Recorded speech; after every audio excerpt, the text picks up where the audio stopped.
You are lying in bed, and you are tired. Not the kind of tired that sleep can fix. The kind of tired that lives under your skin. You have been running for so long that you forgot what standing still feels like. And somewhere in the back of your mind, a question is starting to form.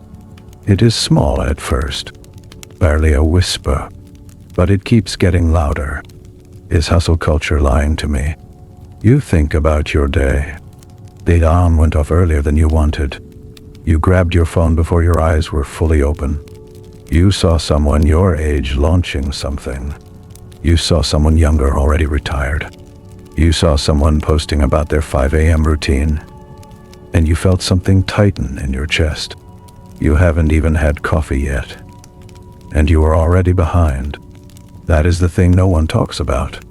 The race starts before you open your eyes. You didn't choose to run. You just woke up one day and everyone was sprinting, and you didn't want to be left behind. So you ran too.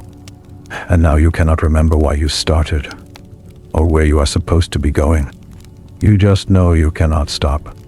You tell yourself that rest is for people who have already made it, that weekends are for catching up, that vacation is a dream you will enjoy later when things settle down. But things never settle down. There is always another goal, another milestone, another version of yourself that you have not become yet.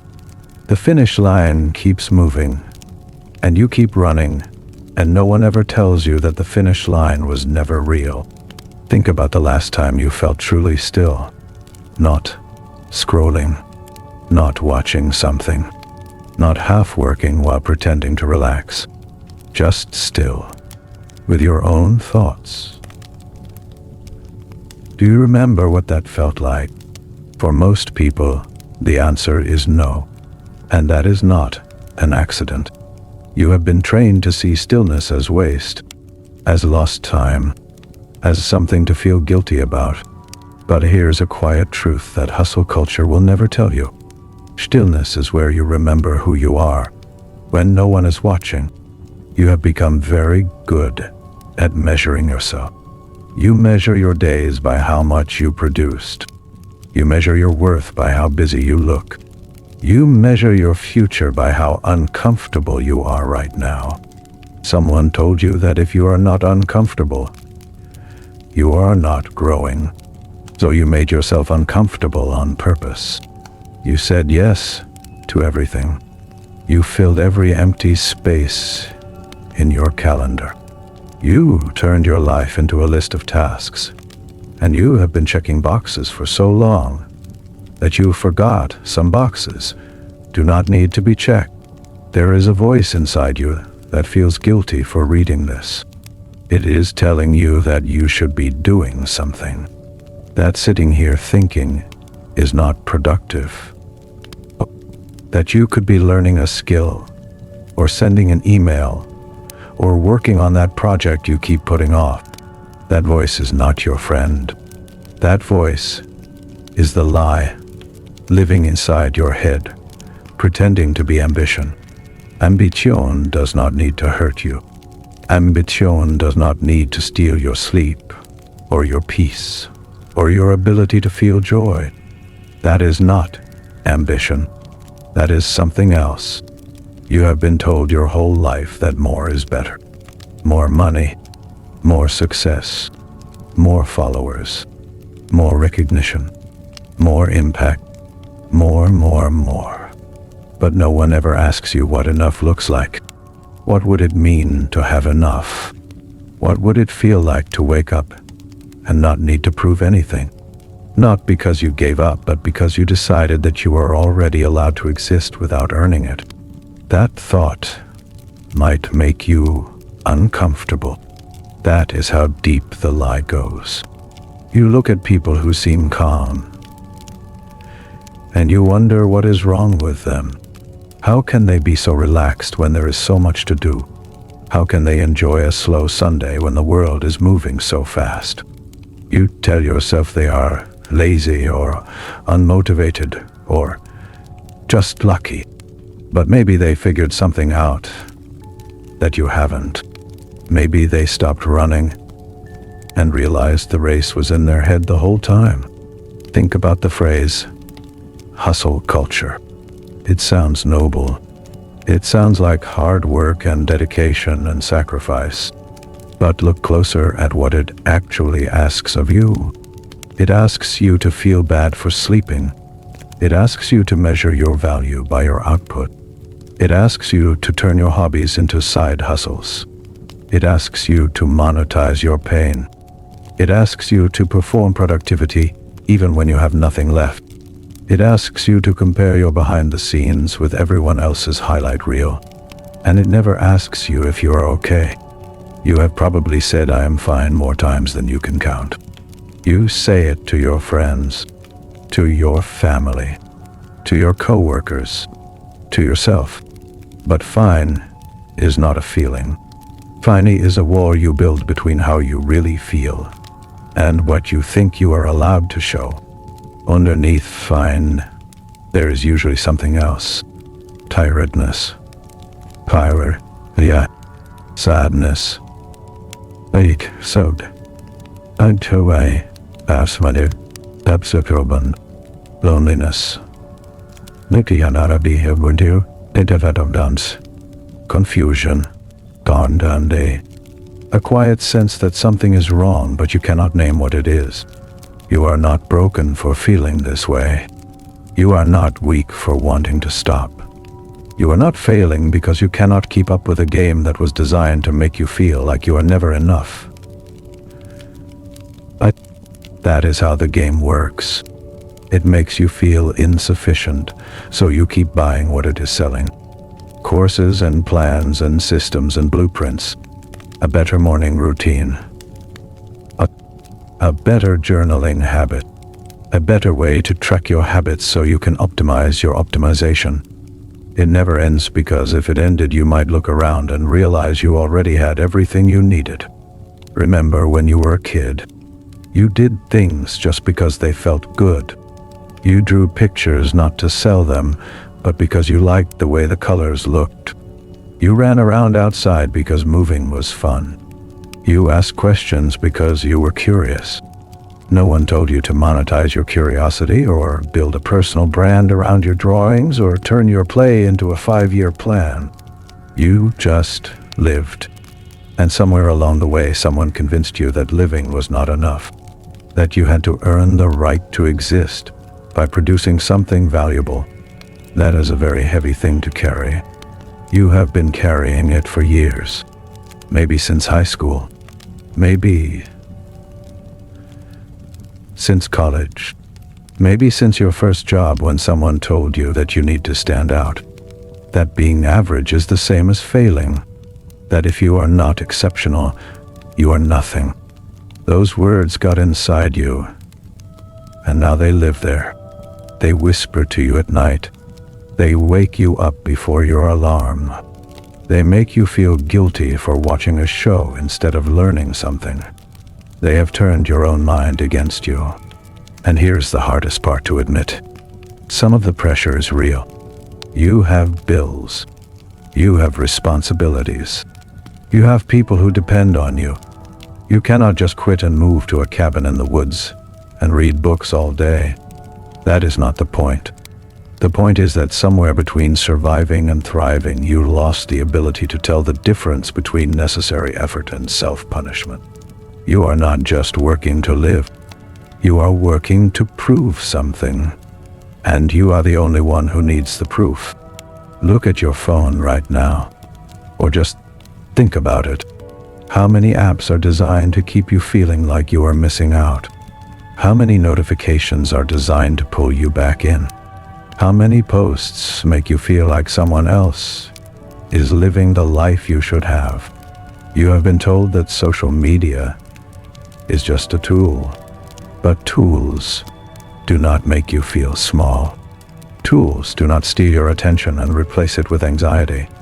Tools do not make you compare your insides to other people's outsides. This is not a tool. This is a machine that runs on your insecurity.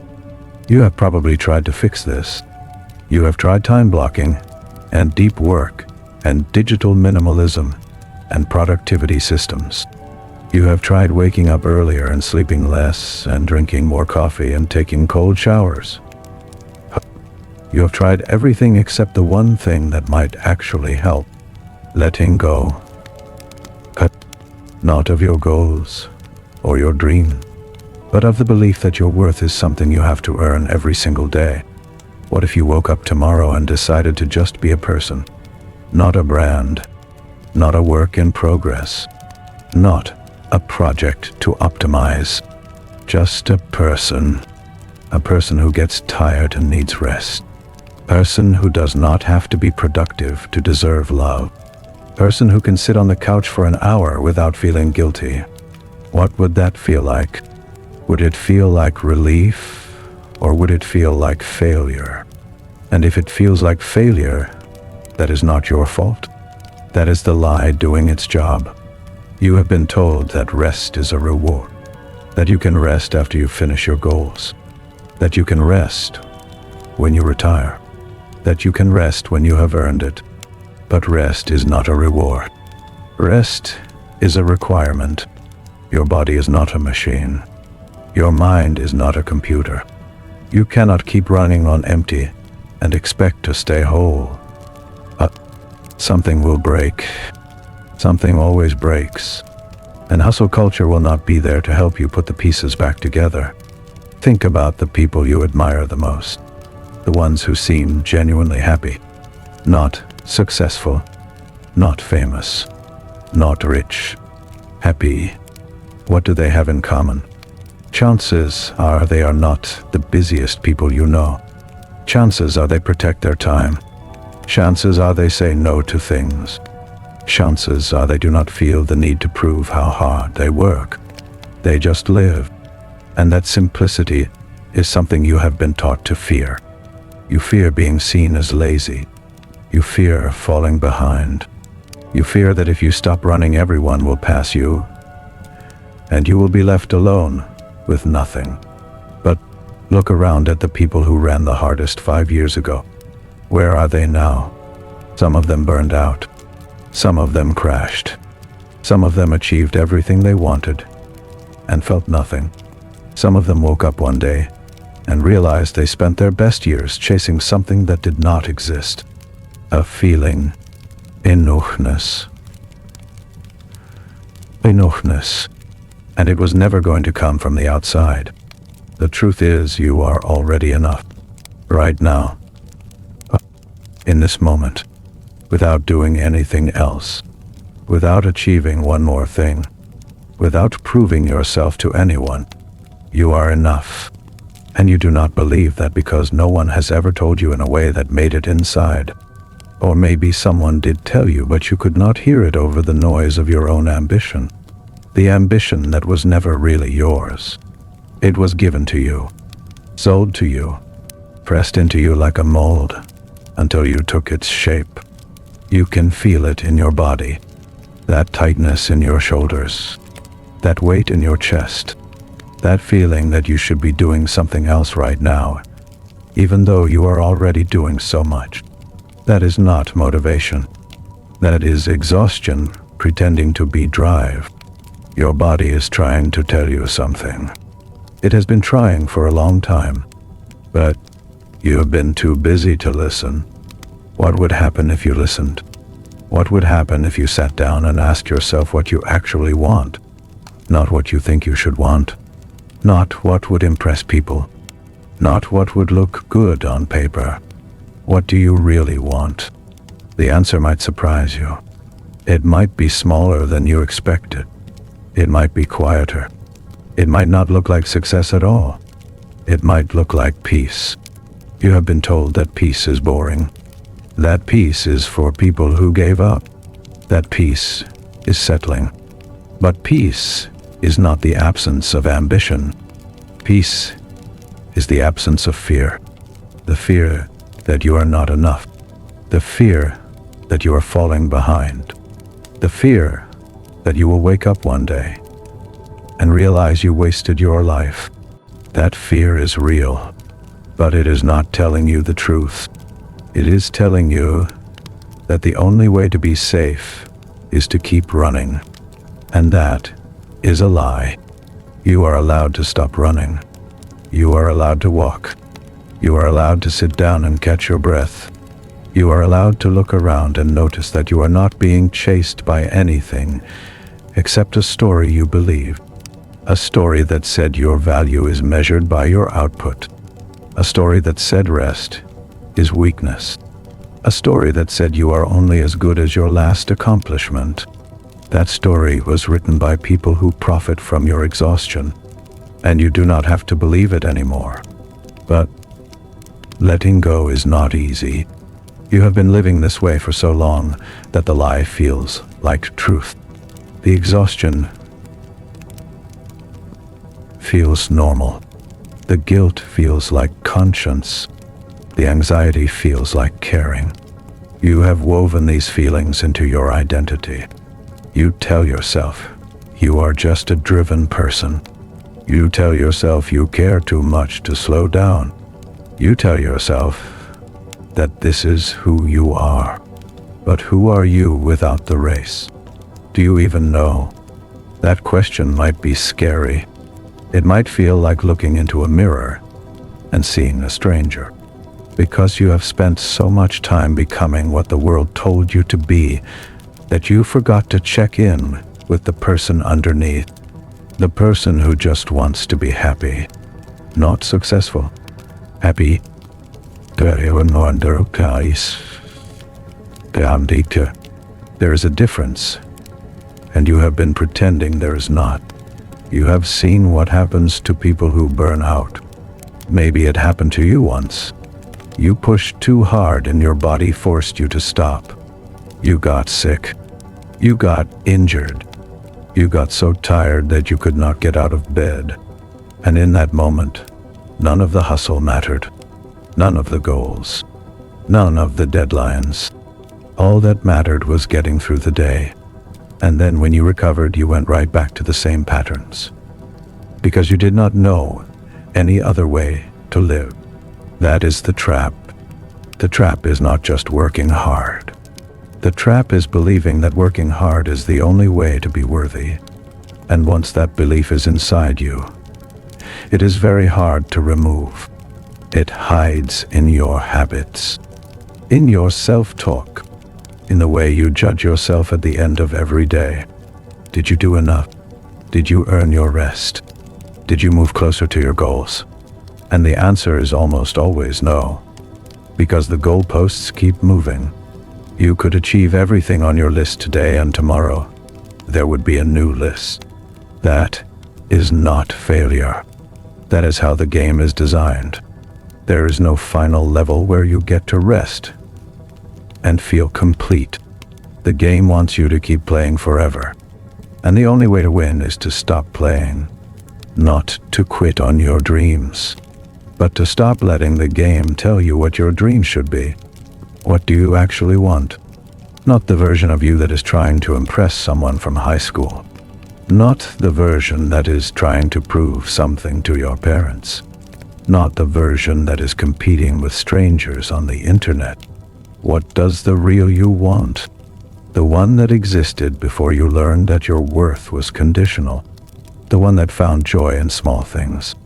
The one that was curious about the world, not because curiosity pays off, but because the world is interesting.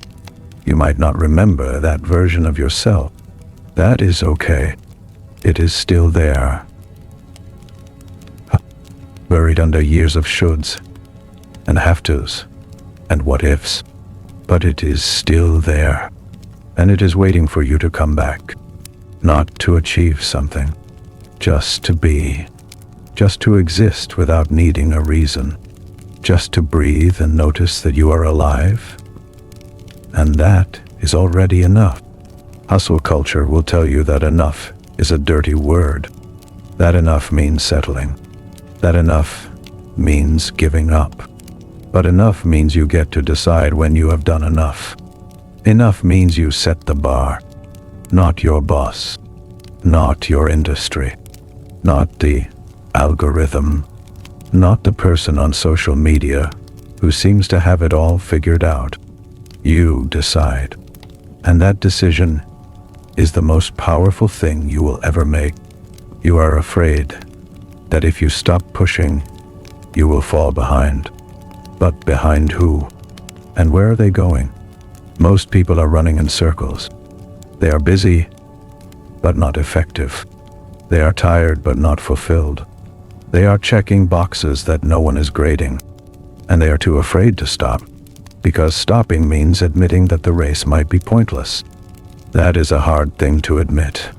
It is easier to keep running, but you are already tired of running. That is why you are here. That is why you are reading these words. Because somewhere inside you know that something is wrong. You know that this level of exhaustion is not normal. You know that feeling guilty for resting is not healthy. You know that you are not put on this earth to optimize every minute of your existence. You know these things. You just needed someone to say them out loud. So here they are. You are allowed to rest. You are allowed to do nothing. You are allowed to have a day where you do not produce anything. You are allowed to enjoy life without earning it.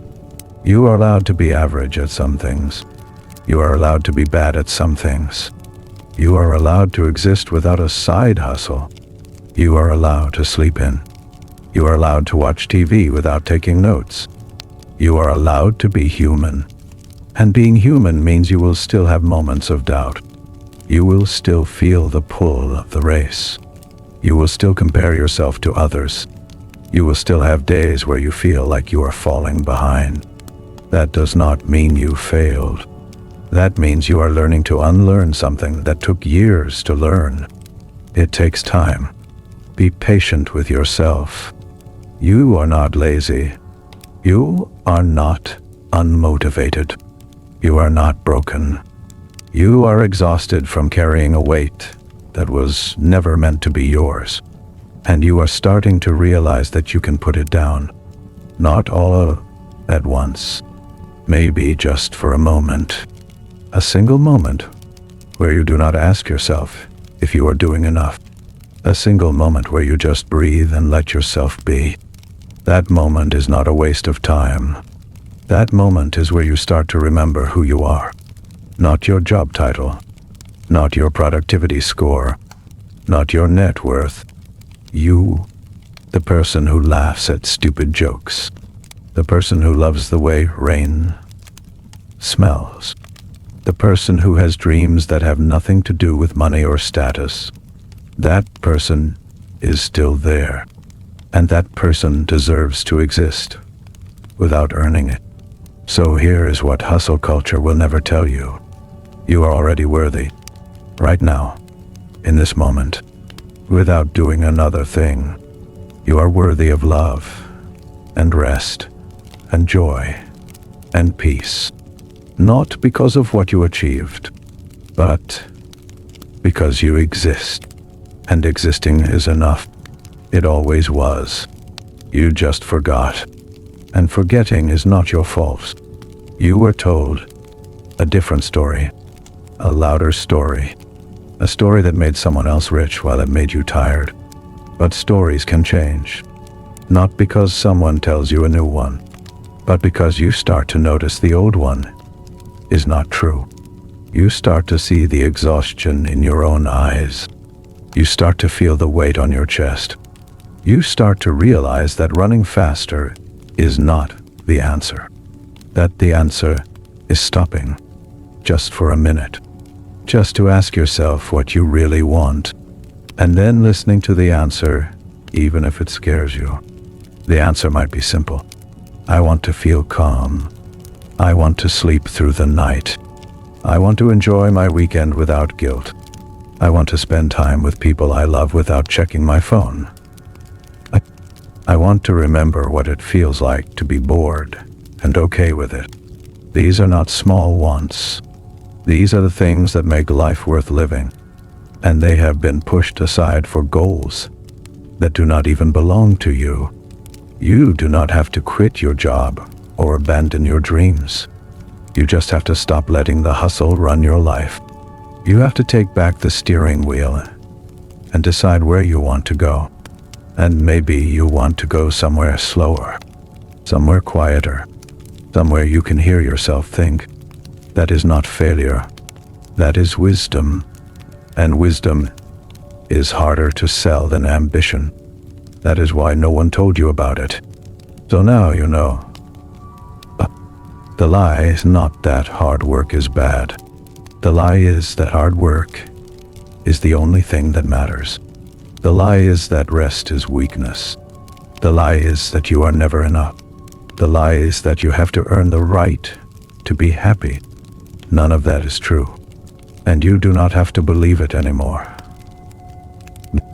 You can put it down just for today and see how it feels. It might feel strange at first, like taking off a heavy coat you have worn for years. You might feel exposed. You might feel like something is missing. That is just the habit of carrying weight. Give it time. The lightness will come. And when it does, you will wonder why you waited so long to set it down. You are still going to work. You are still going to have responsibilities. You are still going to want things and work toward them. But you will do it from a different place. A place of choice instead of fear. A place of enough instead of never enough. A place of rest instead of exhaustion. And that changes everything. Not because your circumstances change, but because you change. Because you stop believing the lie. And once you stop believing it, you cannot unsee it. You will notice it everywhere. In the ads that tell you you are falling behind. In the posts that make you feel small. In the conversations where everyone compares how busy they are. You will see it for what it is. A story. And you will know you do not have to live inside it. So rest if you need to rest. Say no if you need to say no. Be still if you need to be still. Not because you earned it, but because you are human. And being human is enough. It always was. You just forgot. And now you are remembering. Slowly, quietly, in your own time. And that is exactly how it should be. You are still there, still reading, still wondering if any of this applies to you. It does.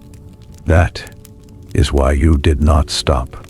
Because somewhere deep down you recognize something true in these words. Something you have been trying to ignore for a long time. Let me ask you something you probably do not say out loud. When was the last time you did something just because it made you happy? Not because it was productive. Not because it looked good on Instagram. Not because it would help your career. Just because it felt good. If you cannot remember, that is not your fault. That is what happens when every moment becomes an investment in your future self. You have been told to treat your time like money, to invest it wisely, to avoid wasting it on things that do not pay off. But time is not money. Money comes back. Time does not. And somewhere along the way you started treating your own life like a business. You became the CEO of a one-person company, and you are the only employee, and you are exhausted and underpaid, and you cannot fire yourself. Think about the language you use. You talk about grinding and crushing it and killing it and owning it.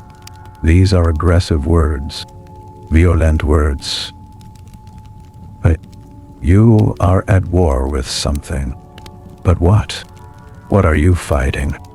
Laziness, complacency, mediocrity. These are just words for being human. And you have decided that being human is the enemy. You wake up, and the first thing you do is check your numbers. Emails, messages, konkadai, kiwanokers, tempeho, notifications, notifications, likes turis, views, tuya, kintaranan, tails, followers. But Säljstuktundin. Nedefallas. Nebuchadnezzar. Progress on some goal you set 3 months ago. You have turned your life into a dashboard, and every number is a judgment. Too low means you are failing. High enough means you can breathe for a moment, but only a moment, because tomorrow the numbers reset and you start over. That is not living. That is being measured. And you have agreed to be measured without ever asking who is keeping score or why the score matters. The answer is no one, and it does not. But no one told you that, so you keep checking the numbers like they hold the secret to your worth. You have probably tried to take a break before. Maybe a weekend, maybe a vacation, maybe just an evening where you promised yourself you would not work. And what happened? You felt anxious. You felt restless. You felt like you were forgetting something important. That is not because you love working. That is because you have conditioned yourself to feel safe. Only when you are producing, anything else feels dangerous. That conditioning is real. It lives in your nervous system. It is not something you can think your way out of. You have to feel your way out. Slowly, gently, by letting yourself be unproductive and noticing that nothing bad happens. The world does not end. Your career does not collapse. People do not stop respecting you. You just sit there, and you are okay. That is the lesson you have to learn over and over, until it sticks. But the world makes it hard to learn that lesson. Your boss wants more. Your clients want more. Your friends are all posting about their wins. The economy is uncertain. Everyone is scared. And everyone is coping by doing more. You are not crazy for feeling the pressure. The pressure is real. What is not real is the belief that you can outrun it. You cannot. No one can. You will hear stories about people who worked 80-hour weeks and built empires. You will not hear about the ones who died of heart attacks at 45. You will not hear about the ones whose kids do not know them. You will not hear about the ones who achieved everything and felt nothing. Those stories do not sell courses. They do not get retweeted. They are quiet and sad and real. And they are everywhere. You know someone like that. Maybe not personally, but you have seen them. The person who never stops, who cannot relax, who makes everyone around them feel tired just by being near them. You do not want to become that person, but you are already moving in that direction. And that is why you are here. To catch yourself before you go too far. It is not too late. It is never too late to change direction. You do not have to throw everything away. You just have to adjust. To tilt your life back toward balance. To remember that you are more than what you produce. That your value as a human being is not on a spreadsheet. That the moments you will look back on are not the ones where you were grinding. They are the ones where you were present. Think about a memory that makes you smile. Really, think about it. Is it a memory of closing a deal, hitting a deadline, getting a promotion? Probably not. It is probably something small. A laugh with a friend. A sunset you watched without checking your phone. A meal that tasted so good you forgot about everything else. A conversation that made you feel seen. Those are the moments. And hustle culture has no room for them. Hustle culture wants you to believe that those moments are distractions, that they are keeping you from your potential, that you should sacrifice them now so you can have more of them later. But later is not guaranteed, and the sacrifice is not temporary. It is a habit, and habits become who you are. If you spend 10 years sacrificing joy for success, you will not suddenly know how to be joyful when you get there. You will just be successful and empty. You have felt that emptiness already in a quiet moment. After a win, when everyone else went home and you were alone with yourself, and the thing you worked so hard for did not feel like anything. That is not ingratitude.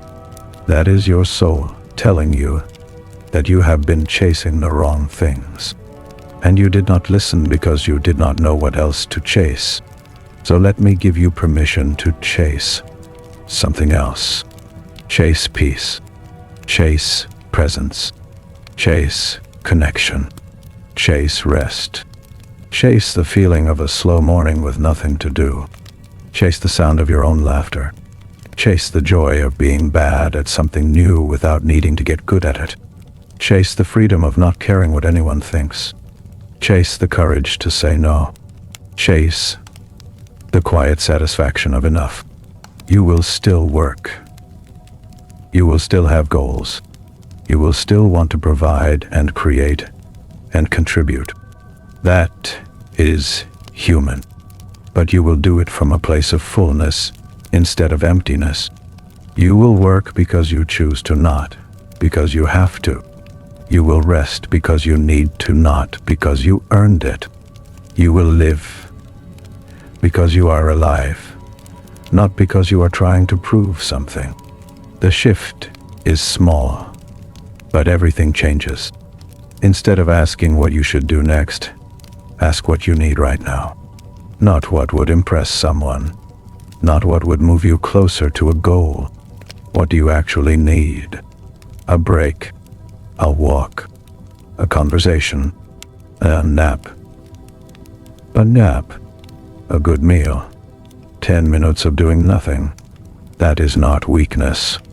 That is self-awareness. And self-awareness is the foundation of a life that actually feels good to live. You have been running on a treadmill of external validation. You post something and wait for likes. You finish a project and wait for praise. You hit a goal and wait for someone to notice. And even when they do, it is never enough. Because external validation is like drinking salt water. It makes you more thirsty. The only validation that lasts is the kind you give yourself. The quiet knowing that you are okay, that you are trying, that you are enough. But you do not know how to give that to yourself because no one taught you. You were taught to look outside for approval, for grades, for awards, for titles, for salaries, for followers, for retweets. None of those things can love you back.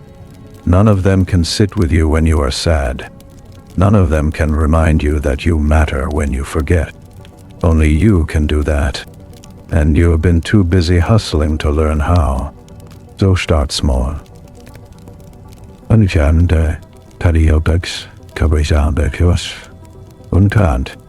Tonight, before you sleep, ask yourself one question.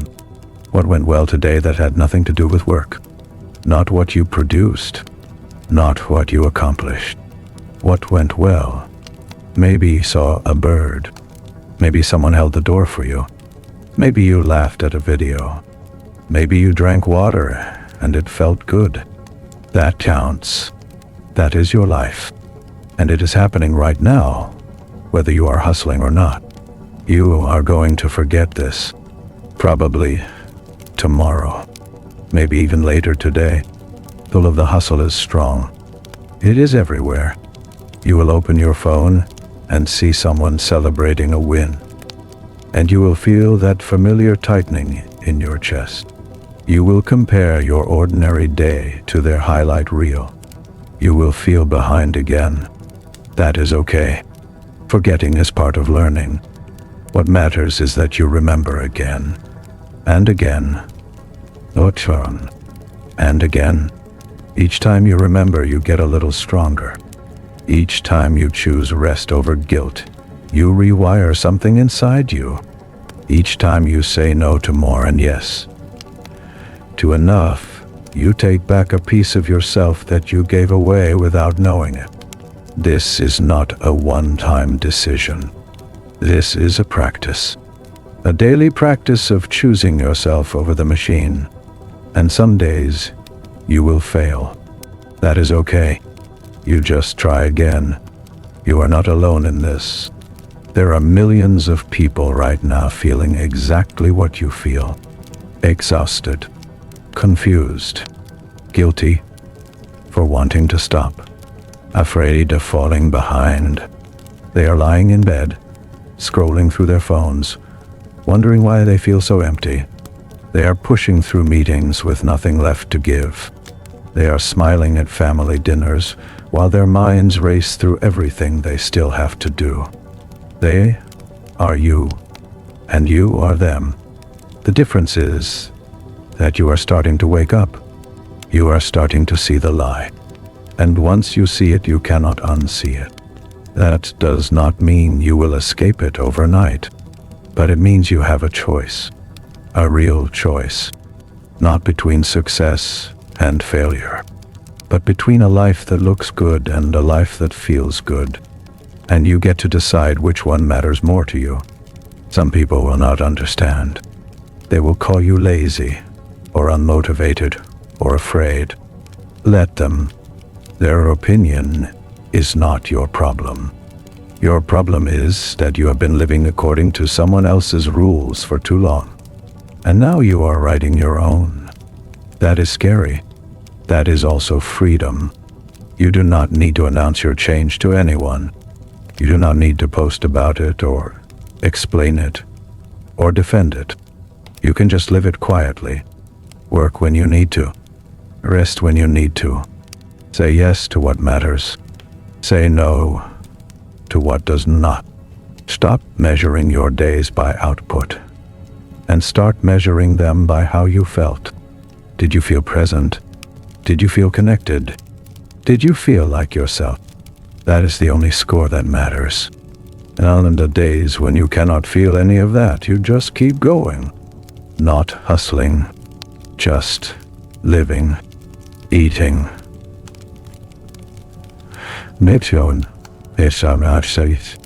Sleeping, breathing, showing up, being human.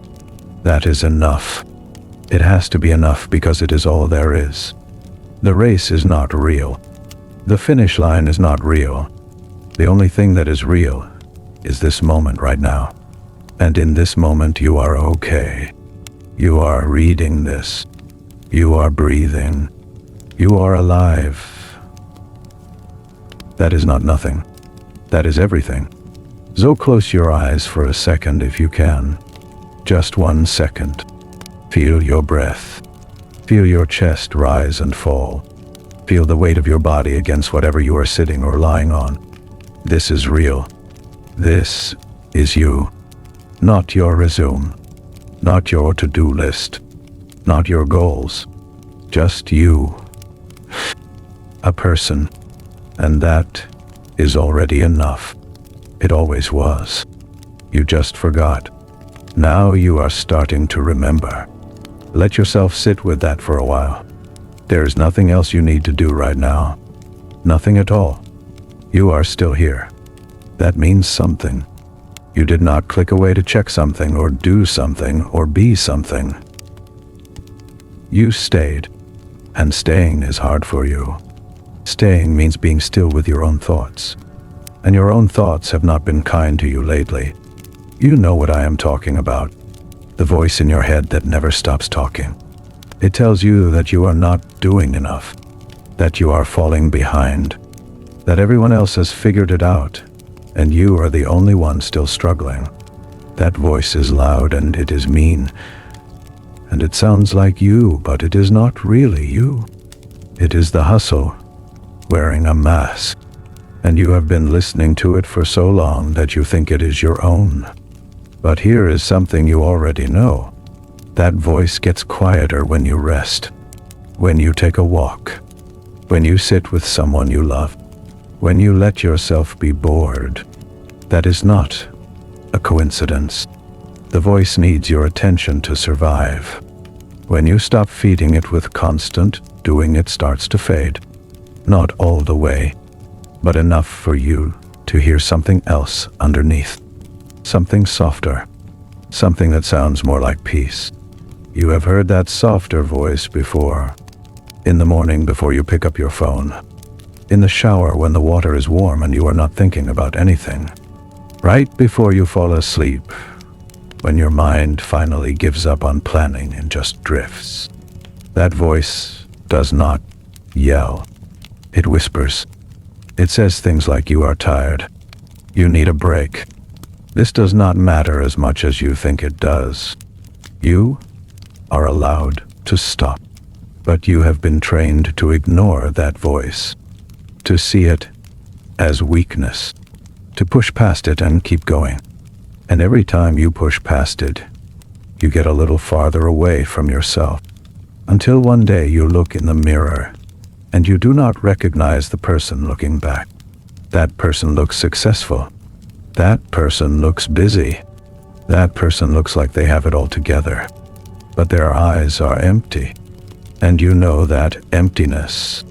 You have felt it. You have probably tried to fill that emptiness with more. More work, more money, more things, more achievements, more validation. But the emptiness is not a hole that can be filled from the outside. It is a signal that you have lost connection to something inside you, something that cannot be measured or bought or earned, something like meaning or purpose. Or simply the feeling of being alive and okay with that. Hustle culture tells you that emptiness means you need to hustle harder, that you are not working enough, that you are not achieving enough, that if you just get that promotion, or that house, or that body, or that follower count, the emptiness will go away. But it never does, because the emptiness is not caused by lack of achievement. It is caused by lack of presence. You are always chasing something ahead of you, so you never get to be here. Right here, where your actual life is happening. Think about the last time you were truly present. Not multitasking. Not planning. Not worrying. Just there. Fully there. Maybe it was watching a movie that really grabbed you. Maybe it was playing with a pet. Maybe it was a conversation where you forgot to check your phone. Maybe it was a moment of danger when time slowed down and everything else fell away. That feeling of being fully in your body, fully in the moment, that is what you are missing. And no amount of hustle can give that to you.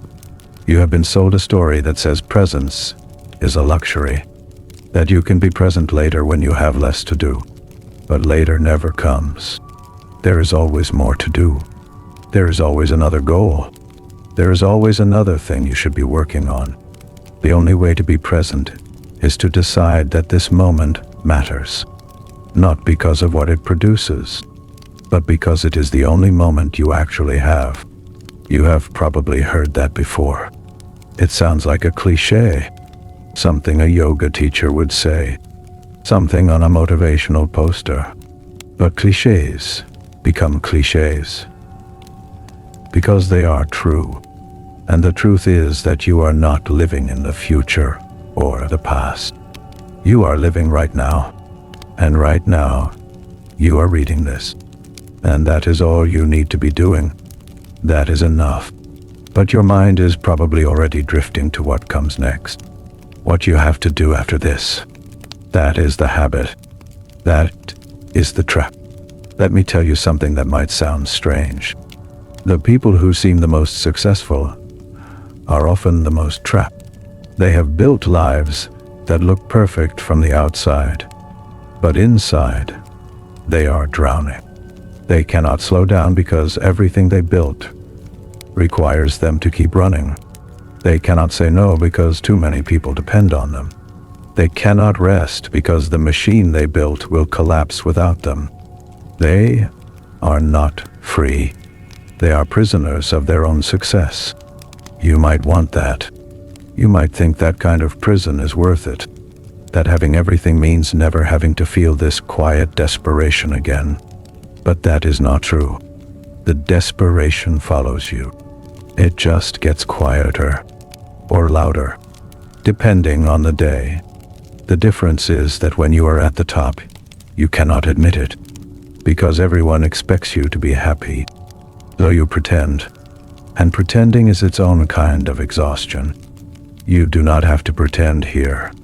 No one is watching. No one is judging. You can admit that you are tired of trying to impress people you do not even like, that you are tired of chasing goals that were never yours, that you are tired of waking up and immediately feeling like you are behind, that you are tired of measuring your worth by things that do not matter. You can admit all of that right now, out loud if you want, or just in your head. No one will know, and no one will punish you for it. The only one punishing you is you.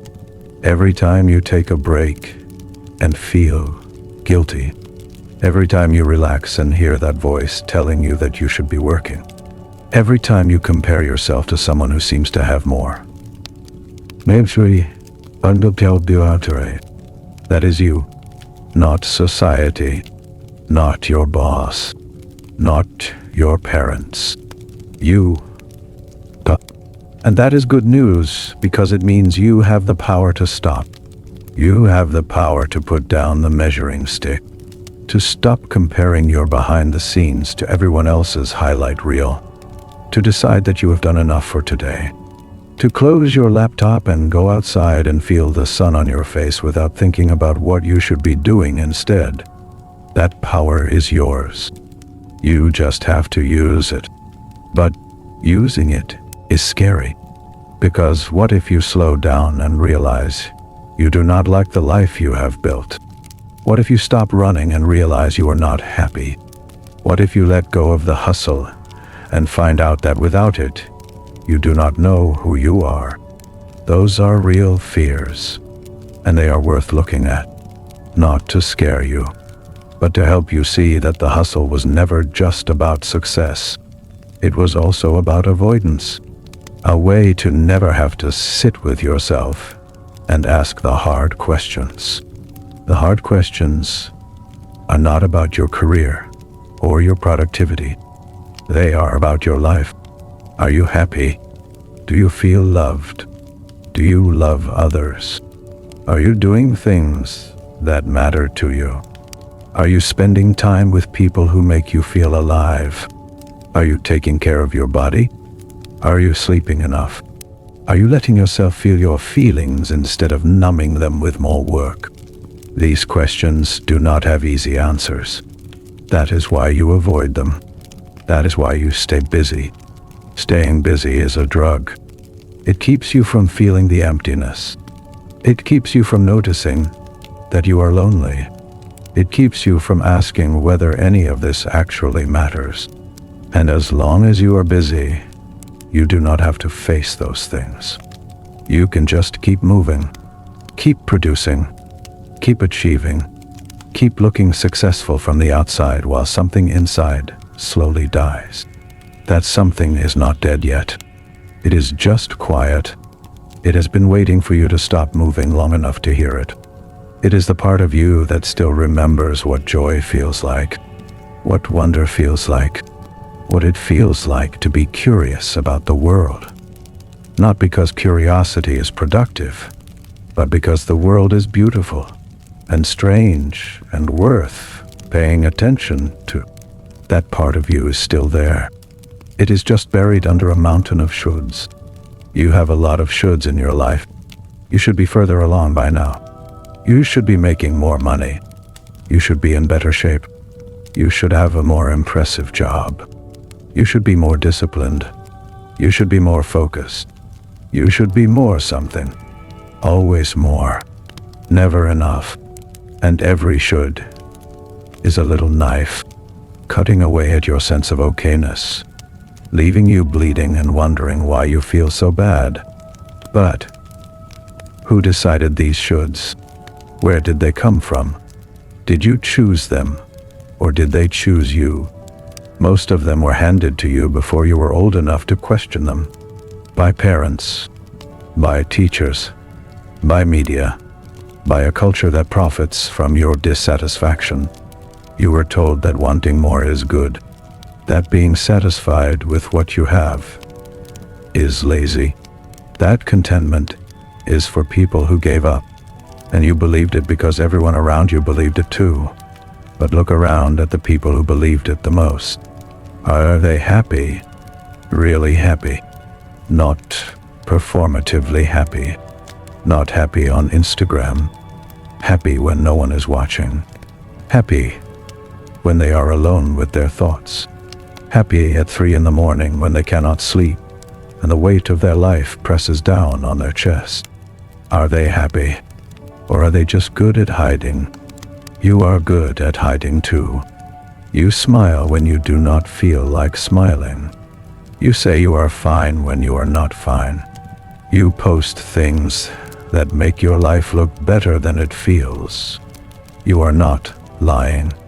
You are just surviving. And survival in a culture that worships productivity means pretending that you are keeping up when inside you are falling apart. That is not sustainable.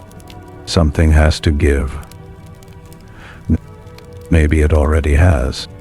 Maybe you have already felt the cracks, the panic attacks that come out of nowhere, the exhaustion that sleep does not fix, the numbness that creeps in when you think about the future, the quiet voice that whispers, "What is the point?"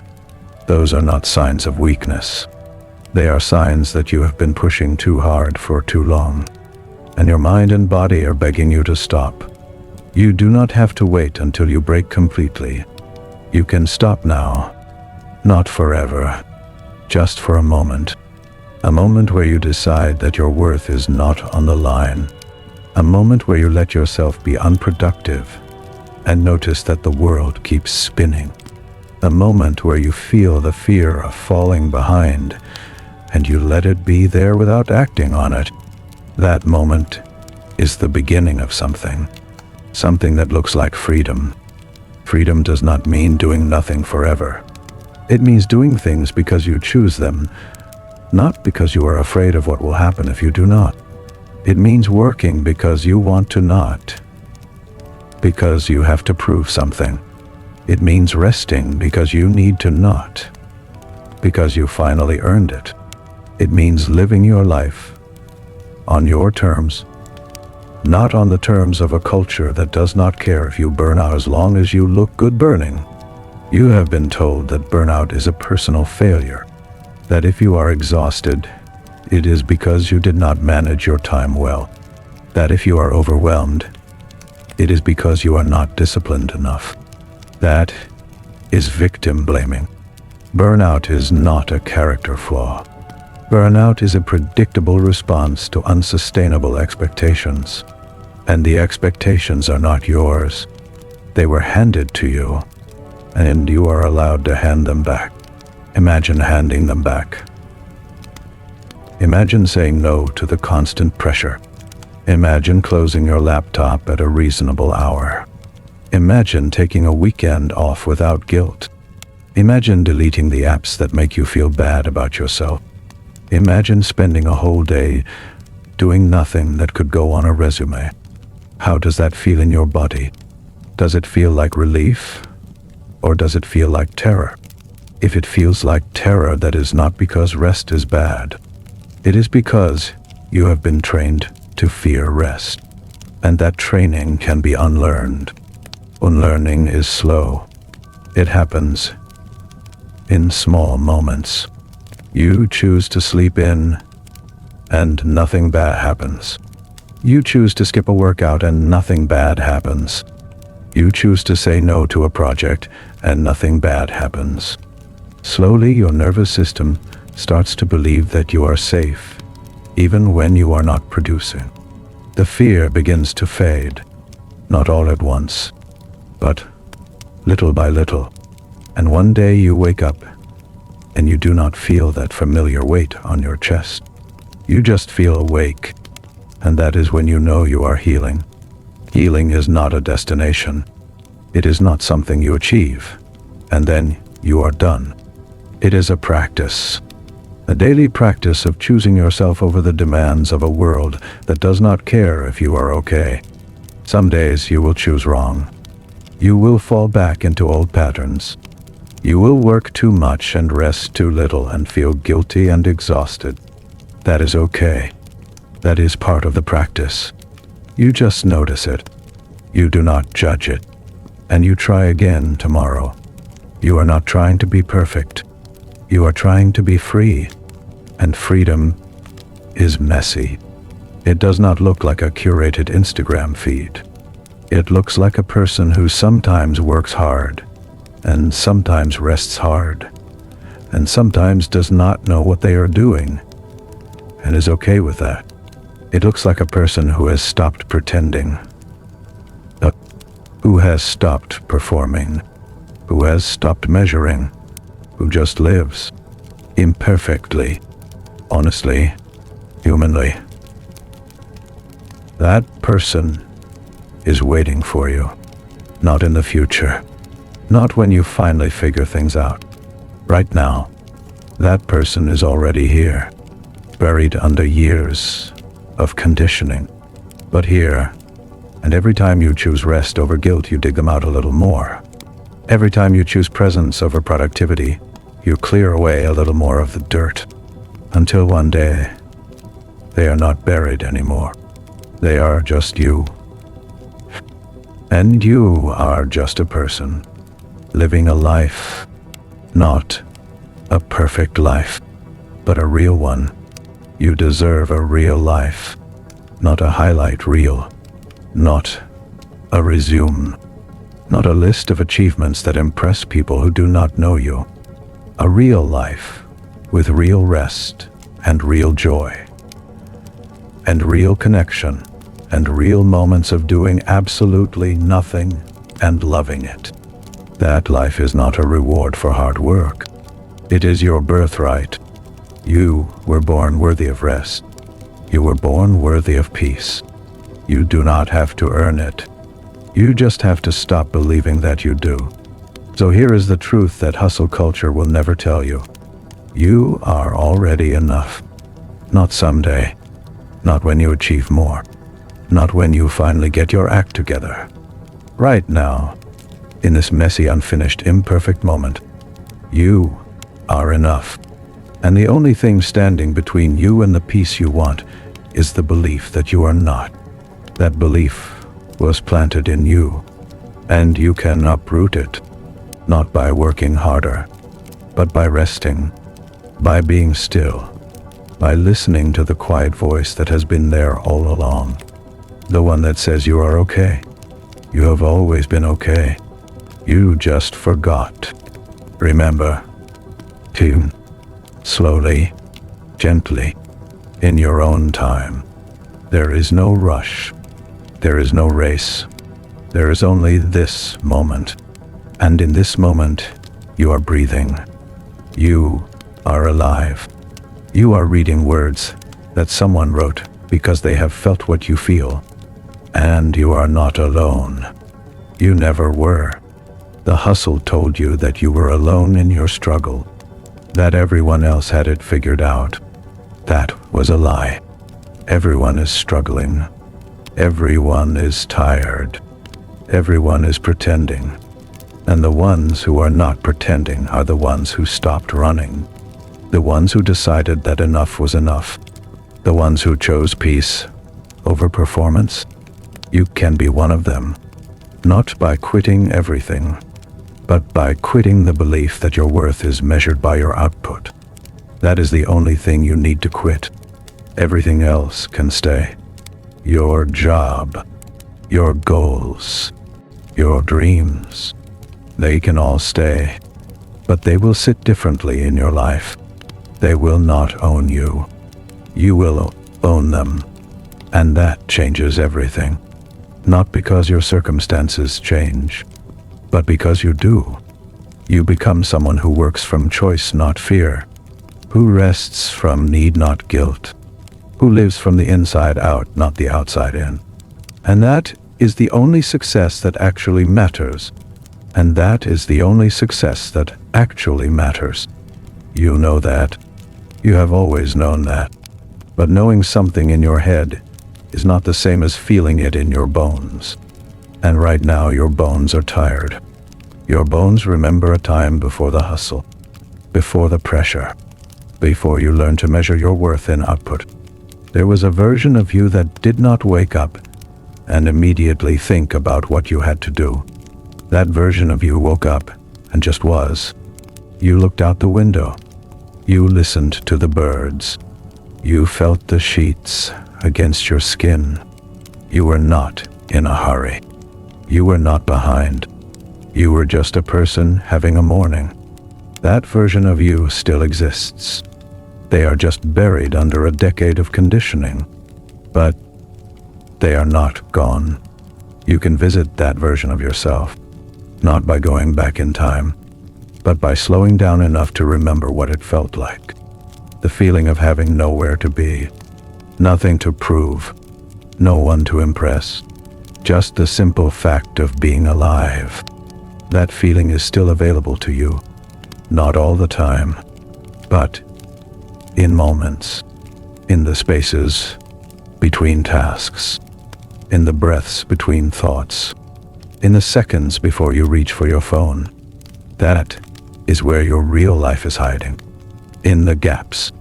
You have been filling every gap with something. A podcast, a notification, a quick check of email, a scroll through social media. You cannot stand the silence because the silence is where the uncomfortable feelings live. The feeling that you are not sure you are on the right path. The feeling that you might be wasting your life. The feeling that you are lonely, even when you are not alone. You fill the gaps so you do not have to feel those things. But the things do not go away.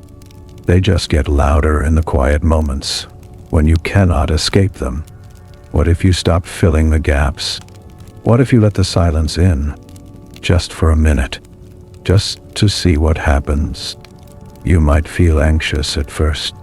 Your hand might twitch toward your phone. Your mind might race to find something to do. That is normal. That is the addiction. But if you stay, if you just sit in the silence and let yourself feel whatever comes up, something shifts. The anxiety peaks, and then it starts to fade. And underneath it, there is something else, something softer, something like relief. You have been running from yourself for so long that you forgot that yourself is not something to run from. Yourself is just a person who gets scared and sad and confused, a person who wants to be loved and to love. A person who sometimes does not know what they are doing. Kiwu, that is not a monster. That is a human being. And human beings do not need to be optimized. They need to be accepted by themselves. First, you have not accepted yourself. Not really. You have accepted a version of yourself that is always improving, always working, always becoming something better. But the you that exists right now, in this moment, with all your flaws and failures and unfinished projects, you have not accepted that person. You have been waiting for them to become someone else before you give them permission to rest. That is a cruel way to live, and you would never treat someone you love that way. Imagine someone you love came to you and said they were exhausted, that they felt like they were never enough, that they could not remember the last time they rested without guilt. What would you say to them? You would say, stop. You would say you are doing too much. You would say you are already enough. You would say, please take care of yourself. You would not tell them to work harder. You would not tell them they are falling behind. You would not tell them to push through. You would offer compassion. So why do you not offer that same compassion to yourself? Why do you not offer that same compassion to yourself? Because you have been taught that self-compassion is self-indulgence, that being hard on yourself is the only way to succeed, that if you go easy on yourself, you will become lazy and unmotivated. That is a lie. Being hard on yourself does not make you successful. It makes you exhausted. It makes you anxious. It makes you afraid to make mistakes. It makes you measure every moment against an impossible standard. And then it makes you feel bad for not measuring up. That is not motivation. That is abuse. And you are the one doing it to yourself. You can stop. You can decide today that you are done being your own bully, that you will speak to yourself the way you would speak to a friend, that you will offer kindness instead of criticism, that you will celebrate small wins instead of moving the goalposts, that you will rest when you are tired without justifying it, that you will make mistakes and learn from them instead of punishing yourself for them. This is not weakness. This is the hardest thing you will ever do. It is easier to be mean to yourself. You have had years of practice. Being kind will feel strange at first. It will feel fake, but keep going. It will become real. You have been told that the world is competitive, that only the strongest survive, that you have to be ruthless with yourself to get ahead. But look at the people who are actually ahead, not the ones who post about their 5 a.m. routines, the ones who are truly ahead, the ones who have peace in their eyes, the ones who laugh easily, the ones who are not afraid to say no, the ones who do not need to prove anything. Those people are not ruthless with themselves.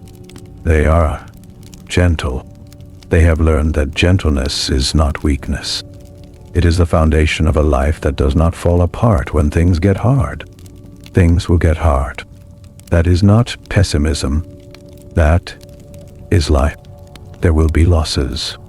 There will be failures. There will be moments when everything falls apart. And in those moments, your hustle will not save you. Your productivity will not save you. Your achievements will not save you. The only thing that will save you is the foundation you built when things were okay. The knowledge that you are enough. The practice of self-compassion. The ability to rest even when the world is screaming at you to run. That is what gets you through. Not the grind. The grace. You have been grinding for so long that you forgot how to receive grace.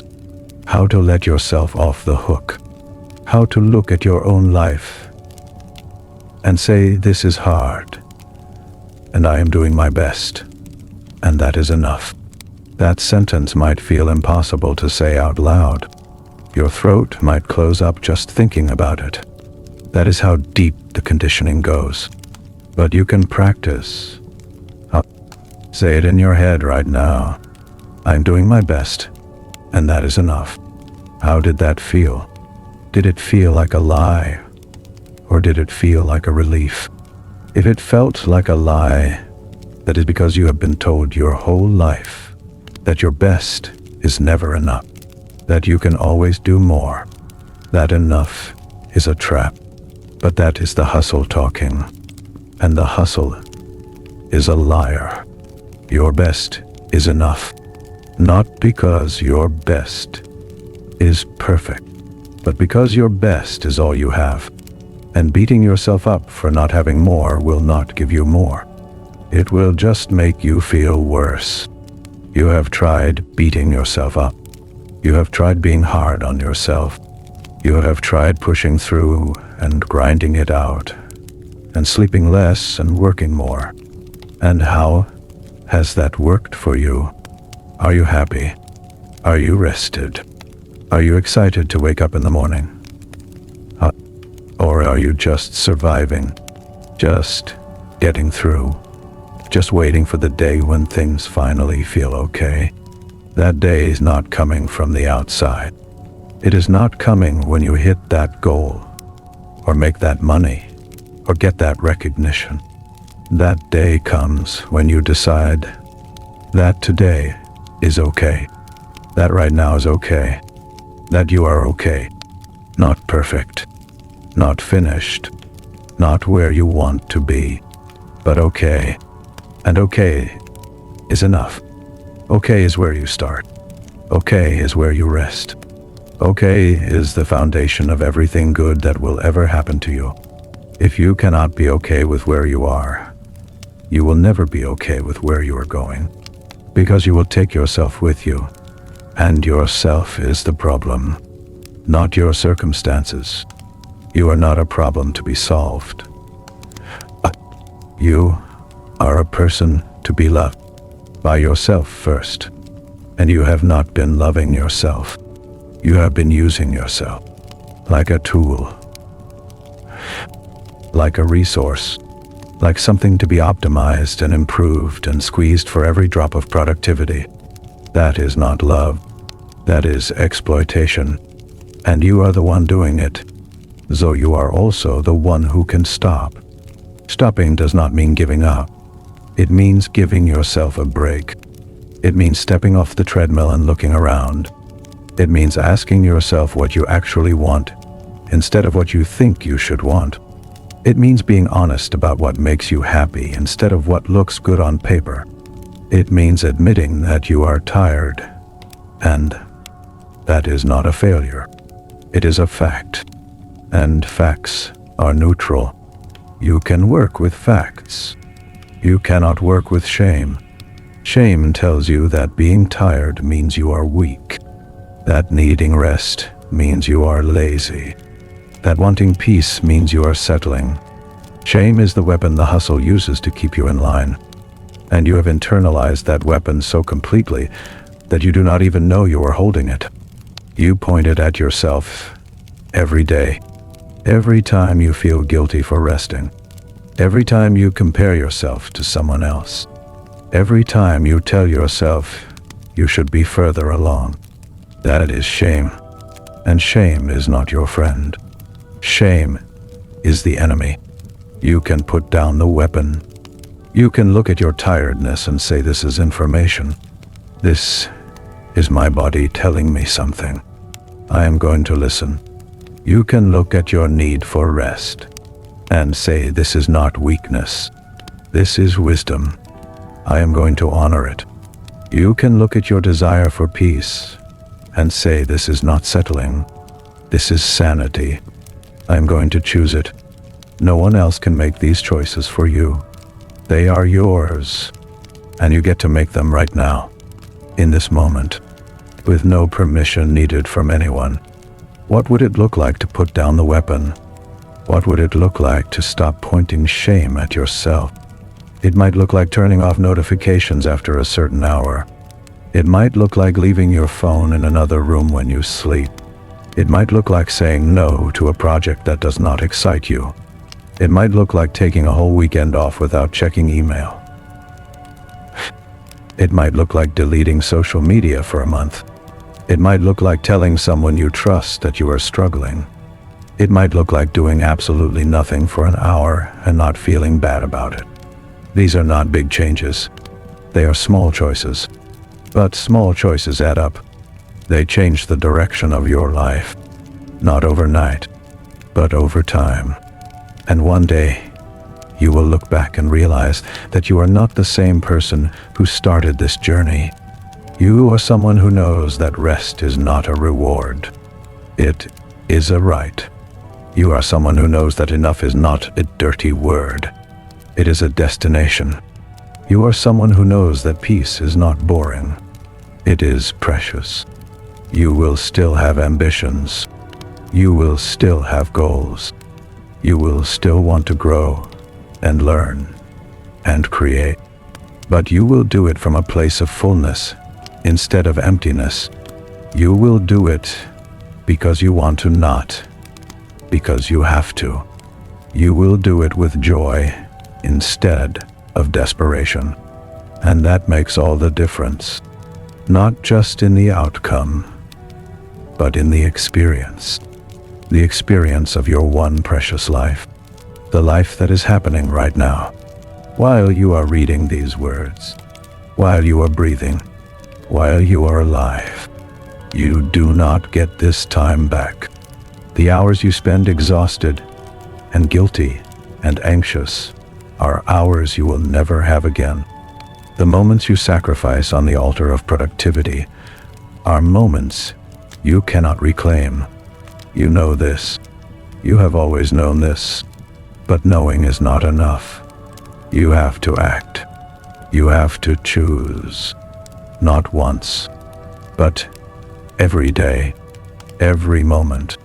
You have to choose yourself over the machine, and the machine will fight back. Okay? It will tell you that you are making a mistake, that you are falling behind, that you are wasting your potential. That is the machine trying to survive. Do not listen. Listen to your body. Listen to your heart. Listen to the quiet voice that has been there all along. The one that says you are tired. The one that says you need a break. The one that says this does not feel right. That voice is not your enemy. That voice is your guide. It has been trying to get your attention for years, but you have been too busy to hear it. Too busy hustling. Too busy proving. Too busy becoming someone you thought you should be. Stop. Just stop for a moment. Take a breath. Feel your feet on the floor. Feel your hands wherever they are. Feel the air moving in and out of your lungs. This is your life. Right here. Not in the future. Not in the past. Right here. And in this moment, you are okay. You have everything you need. Not everything you want, but everything you need. And sometimes that is the same thing. Sometimes wanting less is the path to having more. More peace. More presence. More joy. More life. You have been chasing more for so long that you forgot what enough feels like. Enough feels like a deep breath. Enough feels like a full night's sleep. Enough feels like laughter that does not end. Enough feels like a slow meal with someone you love. Enough feels like a walk without a destination. Enough feels like a book you read just because you want to. Enough feels like nothing special. And that is what makes it special. You can have enough. Not someday. Today. Right now. You can look around at what you have and decide that it is enough. Not because you have stopped wanting more, but because you have stopped believing that more will make you happy. More will not make you happy. More will just give you more.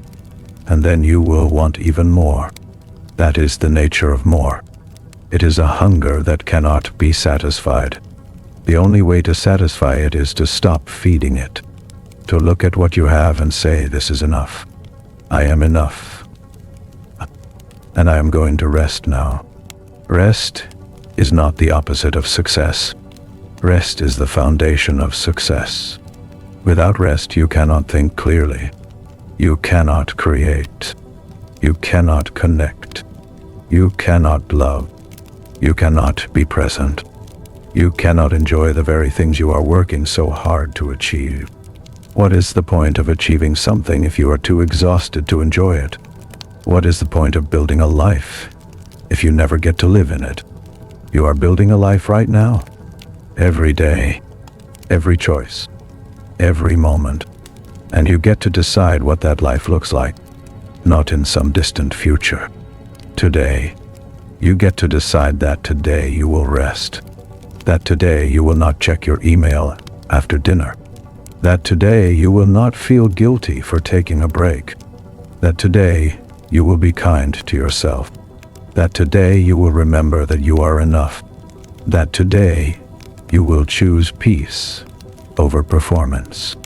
That today you will live like a human being instead of a machine.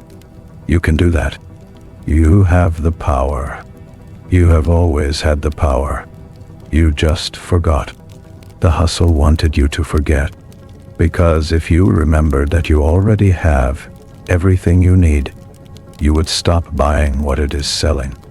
Courses and plans and systems and supplements and apps and gadgets and all the other things that promise to make you better, faster, stronger, richer, happier.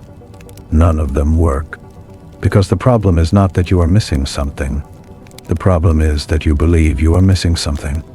And that belief cannot be fixed with a purchase. It can only be fixed with a realization. The realization that you are already whole, already enough, already worthy of rest and peace and joy. Not because of what you do, but because of who you are. Who you are is not your job title, not your bank account, not your follower count, not your relationship status, not your body, not your productivity score. Who you are is the awareness behind all of that. The part of you that notices, the part of you that feels, the part of you that is reading these words right now. That part of you does not need to hustle. That part of you just needs to be. And being is the hardest thing for you to do, because you have been doing for so long that you forgot how to be. But you can learn. You can practice. You can start small. Sit for 5 minutes without doing anything. No phone, no book, no music. Just sitting, just breathing, just being. Your mind will race. Your hand will twitch. You will feel like you are wasting time. That is the addiction. That is the conditioning. Do not fight it. Just notice it and come back to your breath. Over and over. For 5 minutes. That is all. That is the practice. That is how you remember how to be. You will be amazed at what comes up. Feelings you did not know you had. Thoughts you have been avoiding. Memories that make you sad or happy or confused. Let them come. Let them be there. You do not have to do anything with them. Just let them exist. Like clouds passing through the sky. You are the sky, not the clouds. The sky is not bothered by the clouds. The sky just holds them. That is what you are. The sky, not the storm. Not the hustle. Not the race. Just this. The sky. Vast and still and already complete. You have been living like a cloud, blown around by every wind, chasing every rain, trying to be bigger or smaller or wider or darker. But you are not the cloud. You are the sky, and the sky does not need to hustle. The sky just is, and that is enough. That has always been enough. You just forgot. Remember now. Take a breath. Feel yourself as the sky, holding everything, needing nothing, already home.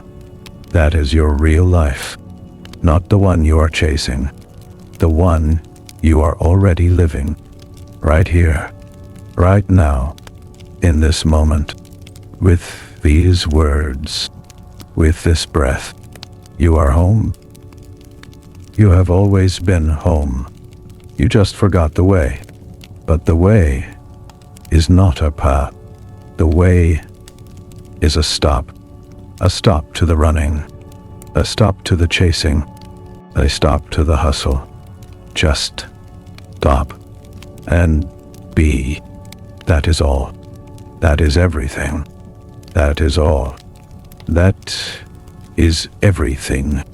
And yet here you are still reading, still searching, still hoping that the next sentence will be the one that finally unlocks something inside you. That is the hunger. That is the same hunger that made you believe in hustle culture in the first place. The belief that the answer is always one more thing away, one more book, one more course, one more strategy, one more sentence. But the answer is not in the next sentence. The answer is in the silence after the sentence ends. You have been trained to believe that silence is empty, that if you are not consuming or producing something, you are wasting time. But silence is not empty. Silence is full of everything you have been avoiding, and also full of everything you have been missing. The sound of your own breathing, the feeling of your own heart beating, the quiet knowledge that you are alive. And that is a miracle you have never stopped to appreciate because you were too busy trying to become someone else. Think about the last time you really looked at your own hands, not to check your nails or wash them or use them for something. Just looked at them. The lines, the veins, the way the light hits your skin. Those hands have held things, have made things, have touched people you love. Those hands are part of a body that has carried you through every single day of your life without asking for anything in return. And you have treated that body like a machine, fueling it with caffeine and guilt, running it on empty, ignoring its signals until it screams. Your body has been screaming, maybe in small ways. A headache that comes back, a tightness in your shoulders that never goes away, a stomach that churns when you think about your to-do list, trouble sleeping, waking up tired, feeling heavy even when you are not doing anything. That is not random. That is your body telling you that something is wrong. And you have been telling your body to be quiet so you can keep going. But your body is smarter than you. Your body knows that rest is not optional. Your body will force you to rest if you will not choose it. And that forced rest looks like burnout, like illness, like a breakdown, like a day when you simply cannot get out of bed. You do not want to wait for that day. You do not want to hit that wall. You want to turn around before you get there. And turning around does not mean going backward. It means going inward. It means listening to the signals you have been ignoring. It means honoring the exhaustion instead of fighting it. It means admitting that you cannot do it all, that no one can, that the people who look like they are doing it all are either lying or breaking or both. You see them on social media, the ones who make it look easy, the ones who post about their perfect balance, their morning routines, their evening rituals, their side hustles and their self-care and their gratitude practices. You compare your messy real life to their curated content, and you feel like a failure, but you are comparing your behind the scenes to their highlight reel. And that is not a fair fight. That is not even a real fight. That is you punching a ghost. The ghost is the idea that someone out there has it all figured out, that someone is not struggling, that someone is not tired, that someone does not feel the way you feel. That ghost does not exist. Everyone struggles. Everyone gets tired. Everyone feels lost sometimes. Even the people you look up to.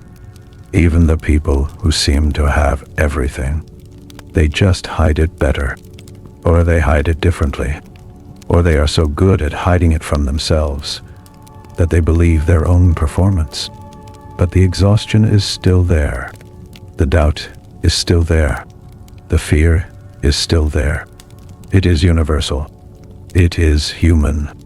And you are not broken for feeling it. You are broken for ignoring it, for pretending it is not there, for pushing through when you should be pulling back, for valuing productivity over presence, for treating your own life like a problem to be solved, instead of a mystery to be lived. That is the real damage of hustle culture. Not the long hours, not the missed sleep, not the skipped meals. The real damage is the separation from yourself, the slow erosion of your ability to feel tired and be okay with it. To feel sad and let it move through you. To feel joy without immediately wondering how to monetize it. You have lost some of that ability. You know it. You feel it in the moments when you try to relax and you cannot. When you try to be present and your mind races. When you try to enjoy something and you hear that voice asking what you should be doing instead. That is not you. That is the conditioning. And conditioning can be undone. Not by fighting it, but by noticing it. By watching it without judgment. By saying, "Oh, there is that voice again. There is that old pattern." And then gently bringing yourself back to the present moment. Back to your breath. Back to your body. Back to the simple fact that you are here and you are alive, and that is enough for right now. You do not have to solve everything today. You do not have to figure out your whole life. You just have to be here. With these words. With this feeling. With this moment. And in this moment, you are allowed to do nothing. You are allowed to just sit and breathe and let the world spin without your help. The world will keep spinning. It does not need you to push it. It only needs you to live in it, to notice it, to appreciate it, to be part of it without trying to own it. You have been trying to own your life, to control it, to optimize it, to turn it into something that looks good from the outside. But life is not something you own. Life is something you participate in. Like a river, you cannot own the river. You can only swim in it, or float, or stand on the bank and watch. And for a long time you have been trying to build a dam to control, though, to make the river go where you want it to go. But the river is stronger than you, and the dam is cracking, and the water is finding its way through. And that is not a disaster. That is a relief, because you were never meant to hold back the river. You were meant to let it carry you. Letting go is scary. It feels like losing control, but the control was an illusion. You were never in control. You were just pretending, and the pretending was exhausting. Letting go means admitting that you do not know what comes next, that you cannot predict or plan or perfect your way to safety, that life is uncertain and messy and unpredictable, and that is not a problem to be solved. That is just what life is. The only question is whether you will spend your energy fighting the uncertainty or learning to dance with it. You have been fighting, and you are tired of fighting. That is why you are here. That is why you are still reading. But somewhere inside you know that the fight is over, that you have already lost. If losing means being exhausted and disconnected and empty, but you have not lost your life. You have just lost your way. And finding your way does not mean finding the right strategy or the right system or the right routine. Finding your way means finding yourself. The self that was there before the hustle. The self that knew how to rest. The self that knew how to play. The self that did not need a reason to smile. That self is waiting for you, not in the future, right now. In the quiet space behind your thoughts, in the stillness between your breaths, in the part of you that is not your resume or your to-do list or your social media profile. That part of you has never been touched by the hustle. That part of you is free. And you can visit that part of you anytime you want. Not by doing something, but by stopping, by sitting, by being, by letting go of the need to be someone else and just being who you already are. Who you already are is enough. You have heard that before, but you have not felt it. Because feeling it requires you to stop trying to be more, to stop striving, to stop comparing, to stop measuring, to just be. And being is the one thing you have not practiced. You have practiced doing. You have practiced achieving. You have practiced performing. But you have not practiced being. And being is a practice. It is not something you do once, and then you are done. It is something you do over and over, moment by moment, breath by breath, choosing presence over productivity, choosing rest over guilt, choosing yourself over the machine. You can start right now, right here. Put down your phone if you are holding it, or just set it aside. Close your eyes if you want, or leave them open. It does not matter. What matters is that for the next few seconds you do nothing. You do not think about what comes next. You do not plan. You do not worry. You just breathe, and you notice that you are breathing, and you let that be enough. One breath.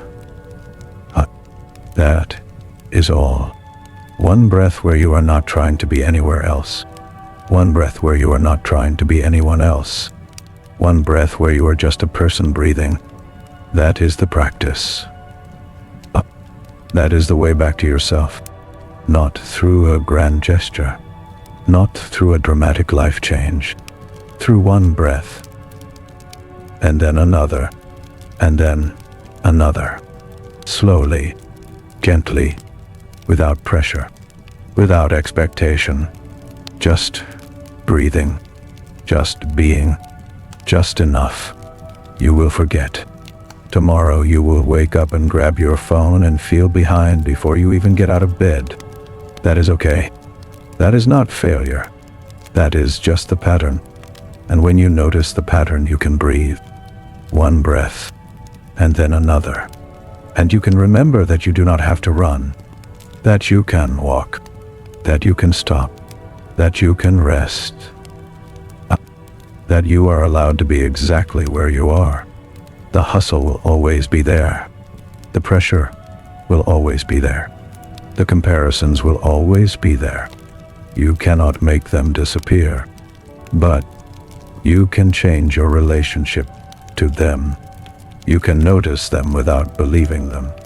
You can feel them without acting on them. You can let them be there like weather. And you can be the sky. The sky does not fight the clouds. The sky holds them. And then they pass. Let the hustle pass. Let the pressure pass. Let the fear of falling behind pass. They are just clouds. They are not the sky. You are the sky, and the sky is vast and still and already complete. You do not need to add anything to it. You do not need to become anything else. You just need to remember that you are the sky, not the storm, not the race, not the constant noise. Just the sky, quiet, open to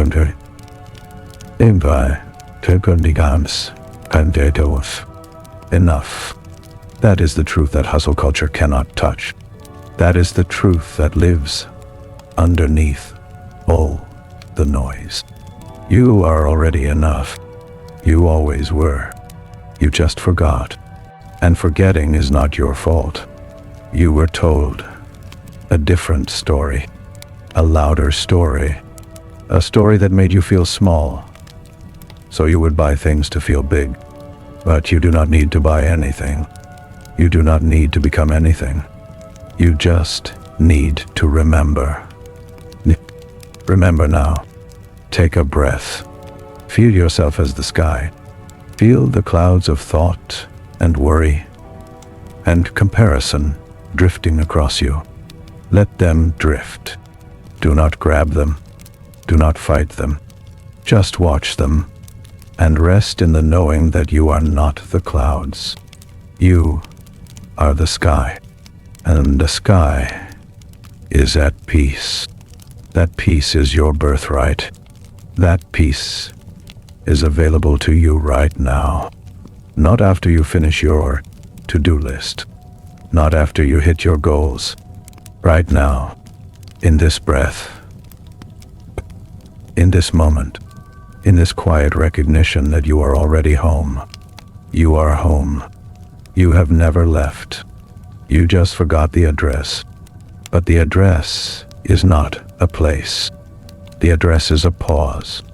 A pause in the doing. A pause in the striving. A pause in the becoming. Just a pause. And in that pause, you find yourself. Not the self you are trying to build. The self that has always been there. The self that knows how to rest. The self that knows how to breathe. The self that knows that enough is not a destination. Enough is a decision, and you can make that decision right now. Decide, not with your head, with your whole being. Decide that for this moment, you are enough, that you do not need to do anything else to deserve this breath, that you are allowed to just sit here and be. That is the decision, and no one can make it for you, and no one can take it away from you. It is yours, and it is the most important decision you will ever make, not because it changes your circumstances, but because it changes you. It changes how you meet your circumstances. It changes the person you are while you are living your life. That person is the only one who matters, not the person you are trying to become, the person you are right now. Tired, confused, a little lost, but still here, still reading, still hoping, still trying. That person is doing their best, and their best is enough. It has to be, because it is all there is, and fighting it only makes you tired. Accepting it makes you free. Accept yourself, not tomorrow, not when you are better. Now,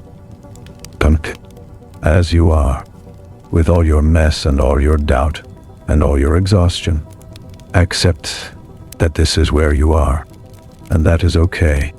This is not failure.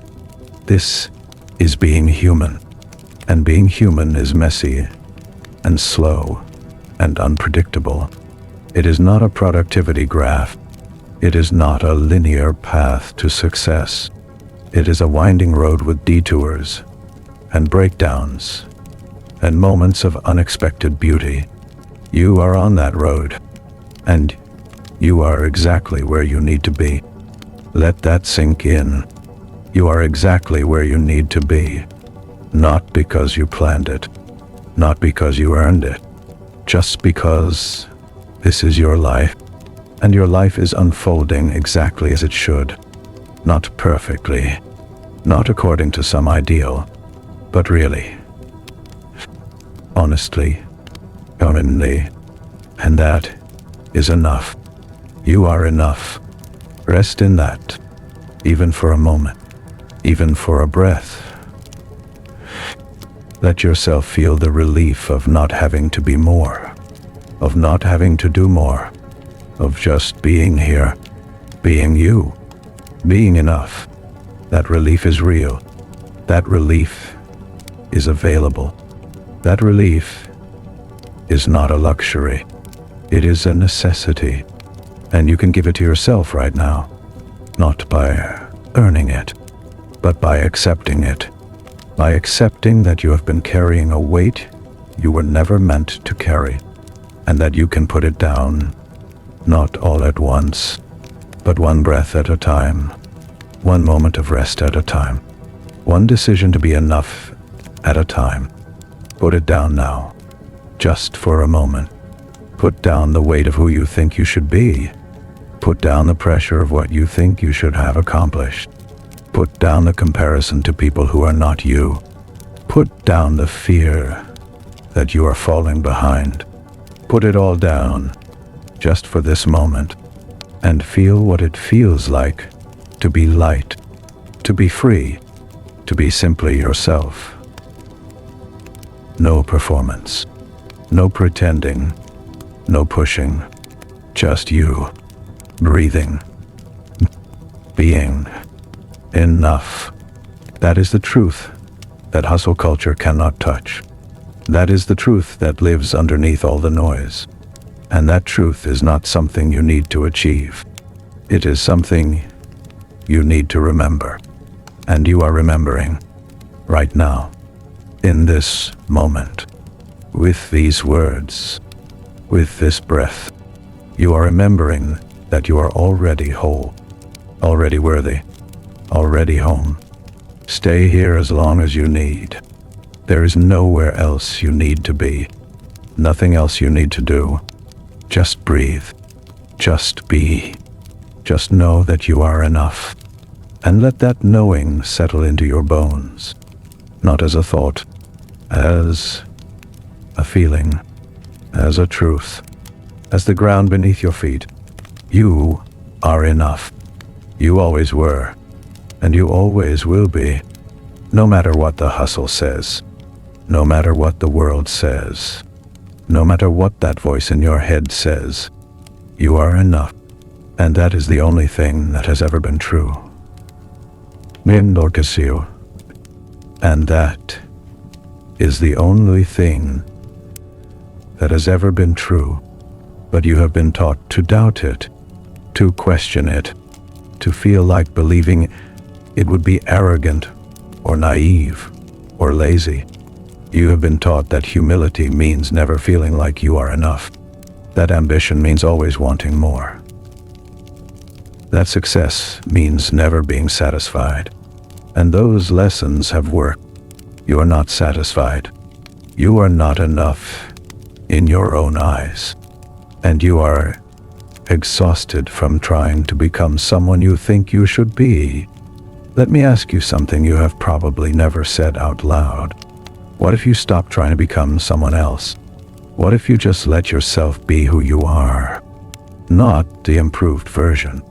Not the version that has it all together. Just the version that exists right now. The one who sometimes watches too much TV. The one who eats comfort food when they are sad. The one who has dreams they are afraid to admit, because those dreams do not look impressive enough.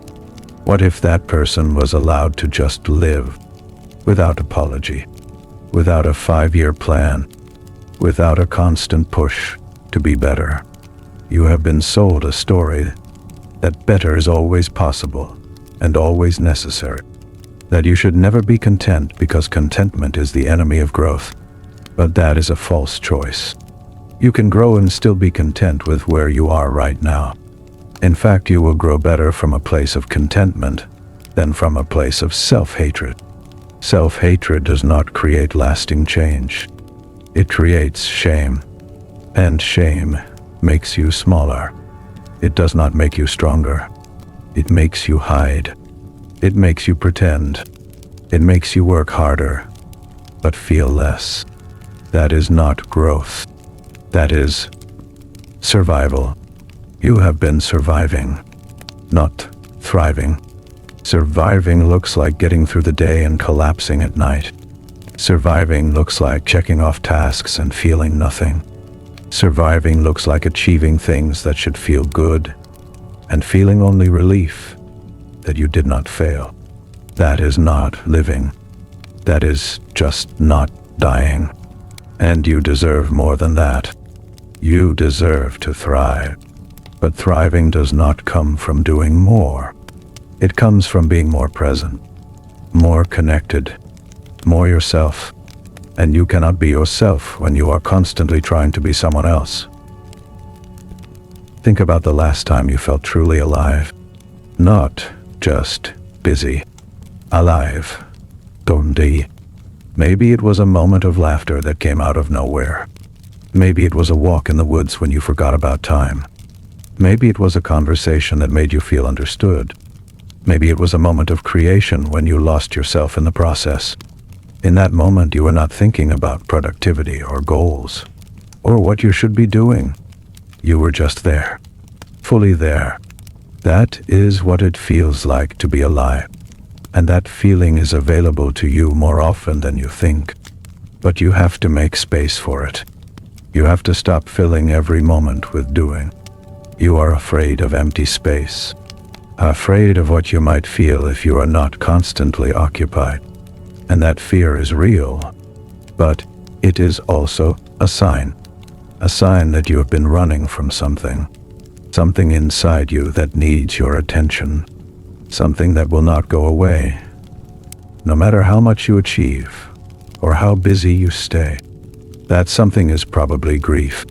Grief for the life you thought you would have. Grief for the person you thought you would be. Grief for the time you have lost to the hustle. Grief for the relationships you have neglected. Grief for the parts of yourself you have buried. You have not let yourself feel that grief. Because grief is not productive. Grief does not look good on a resume. Grief does not get likes. Grief just sits there, heavy and sad and uncomfortable. So, you have been running from it, staying busy so you do not have to feel it. But grief is like a debt.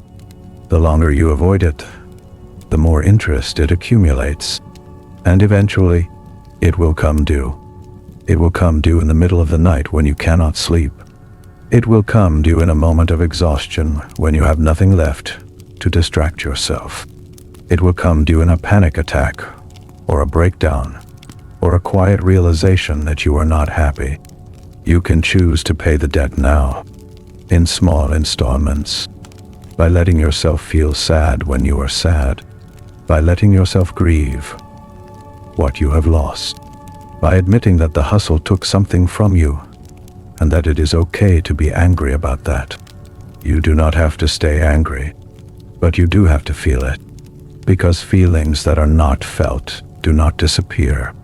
They just go underground, and they come out sideways, as anxiety, as irritability, as numbness, as a sense that something is wrong, even when everything looks fine. Something is wrong. You know it. You feel it. That is why you are here. That is why you are still reading. Because you are looking for someone to tell you that you are not crazy for feeling this way. And you are not crazy. You are just human. And being human in a culture that worships productivity is hard. It is hard to feel tired when everyone else seems to be running. It is hard to feel sad when everyone else is posting about their gratitude. It is hard to feel lost when everyone else seems to have a map. But those people are also lost. They are just better at hiding it, or they are so deep in denial that they believe their own performance. Do not envy them. Pity them. They are further from themselves than you are. At least you are asking questions. At least you are noticing that something is off. That is the first step, and you have already taken it. You are already waking up, and waking up is uncomfortable. It is easier to stay asleep, to keep running, to keep pretending, but you chose to wake up, even a little, even just enough to read these words and feel something shift inside you. That shift is real. That shift is the beginning, not the end. The beginning of a long, slow process of coming back to yourself, of learning to rest without guilt, of learning to say no without explanation, of learning to measure your worth by something other than your output, of learning to be a person instead of a human doing. That process will take time. It will have setbacks. You will have days when you fall back into old patterns. That is okay. That is not failure. That is just being human. You do not have to get it right all at once. You just have to keep coming back. Keep choosing yourself. Keep remembering that you are enough. Keep resting when you are tired. Keep saying no when you need to. Keep being present when you can. And when you cannot, when you fall back into the hustle, you just notice it. You do not judge it. You just say, "Oh, there I go again." And then you come back. That is the practice. That is how you heal. Healing is not a straight line. It is a spiral. You will come back to the same feelings again and again. But each time you come back, you will be a little different, a little stronger, a little more aware, a little more able to hold the discomfort without running from it. That is progress. That is growth. And it does not look like a before and after photo. It looks like a person who used to work through lunch now taking a real break. It looks like a person who used to check email in bed now leaving their phone in another room. It looks like a person who used to feel guilty for resting now feeling a little less guilty each time. You can be that person. You are already becoming that person. Just by reading this. Just by questioning the hustle. Just by admitting that you are tired. That is not weakness. That is the first step toward freedom. And freedom is not a destination. It is a practice. The practice of choosing yourself over the machine. Over and over. Every day. Every moment. Not perfectly, but persistently. You have been told that persistence means working harder. But real persistence means coming back to yourself even when you fall away. It means not giving up on the practice of rest. It means not believing the lie that you have to earn your peace. It means trusting that the quiet voice inside you knows something that the loud voice of the hustle does not. The quiet voice knows that you are already whole, that you do not need to be fixed, that you just need to be seen by yourself. See yourself now. Look at the person you are, not the person you want to be, the person you are. Tired, a little lost, carrying too much, still showing up, still trying, still here. That person deserves compassion. That person deserves rest.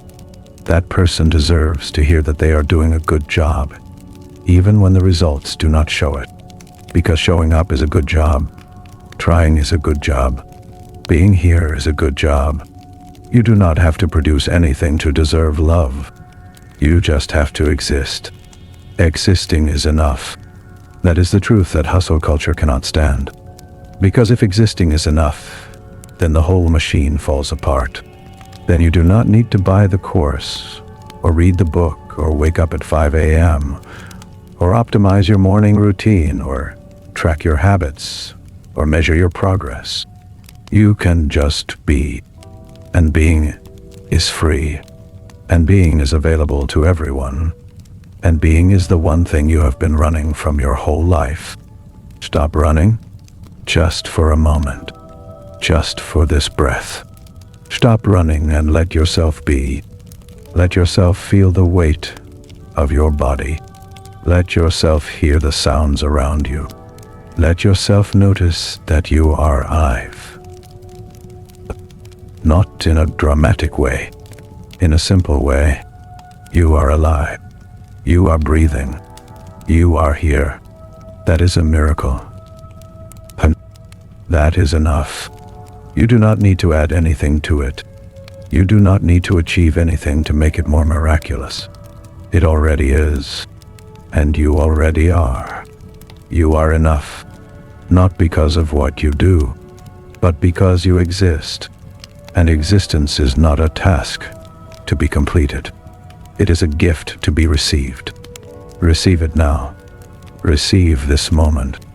Receive your own breath.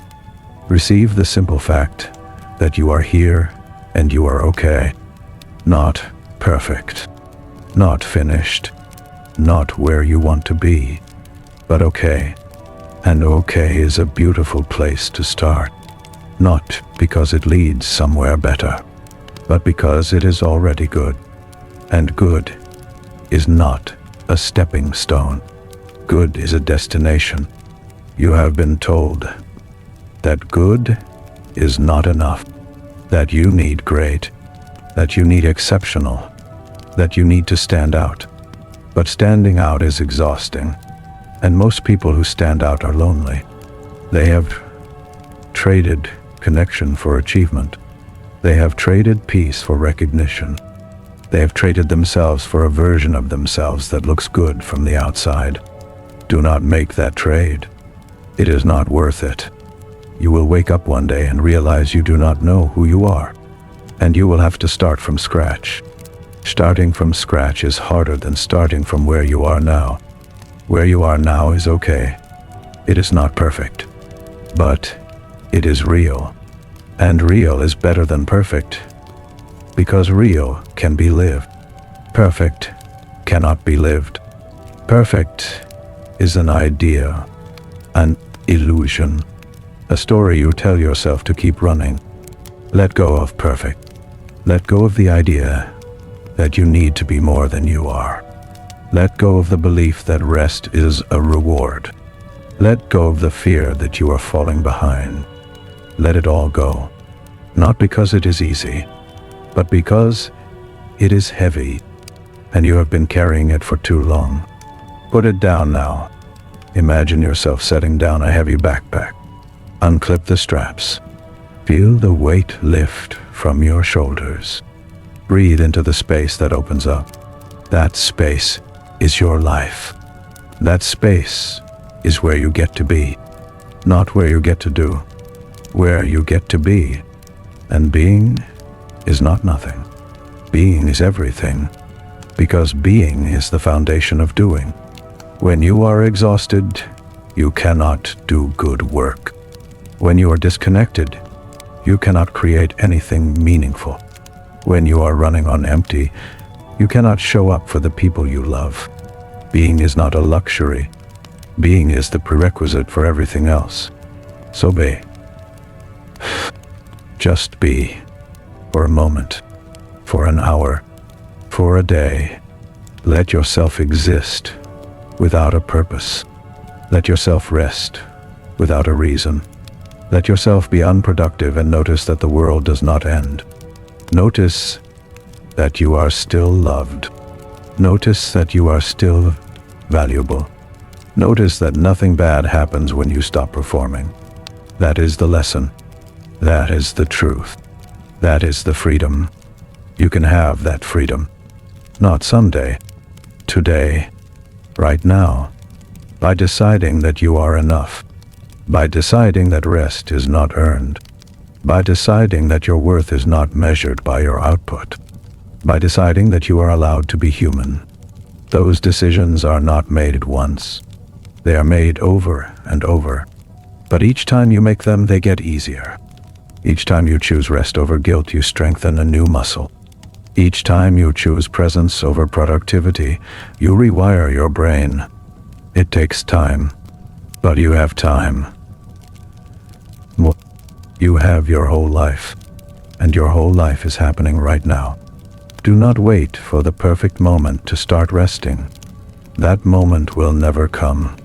Start now, with this breath, with this decision to let yourself be, to let yourself off the hook, to let yourself rest in the knowledge that you are already enough, that you always have been, that you always will be, no matter what you do or do not do, no matter what you achieve or fail to achieve, no matter how far you feel from where you want to be, you are enough, and that is the only truth that matters. Let that truth sink in. Let it settle into your bones. Let it become the ground beneath your feet. You are enough. You are enough. You are enough.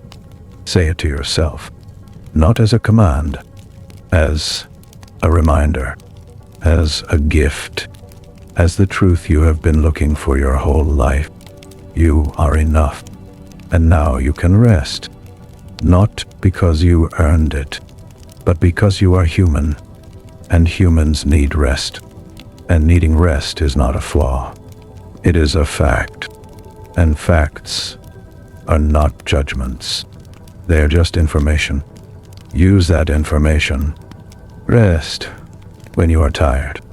Say no when you are full. Stop when you have had enough. Listen to your body. Listen to your heart. Listen to the quiet voice that has been there all along. That voice knows the way. That voice has always known. You just have to be quiet enough to hear it. And you cannot be quiet when you are constantly doing. So, stop. Just stop. And listen. Listen to what comes up. The sadness, the fear, the loneliness, the hope, the desire for something different. Let it all come up. Let it move through you. Do not grab it.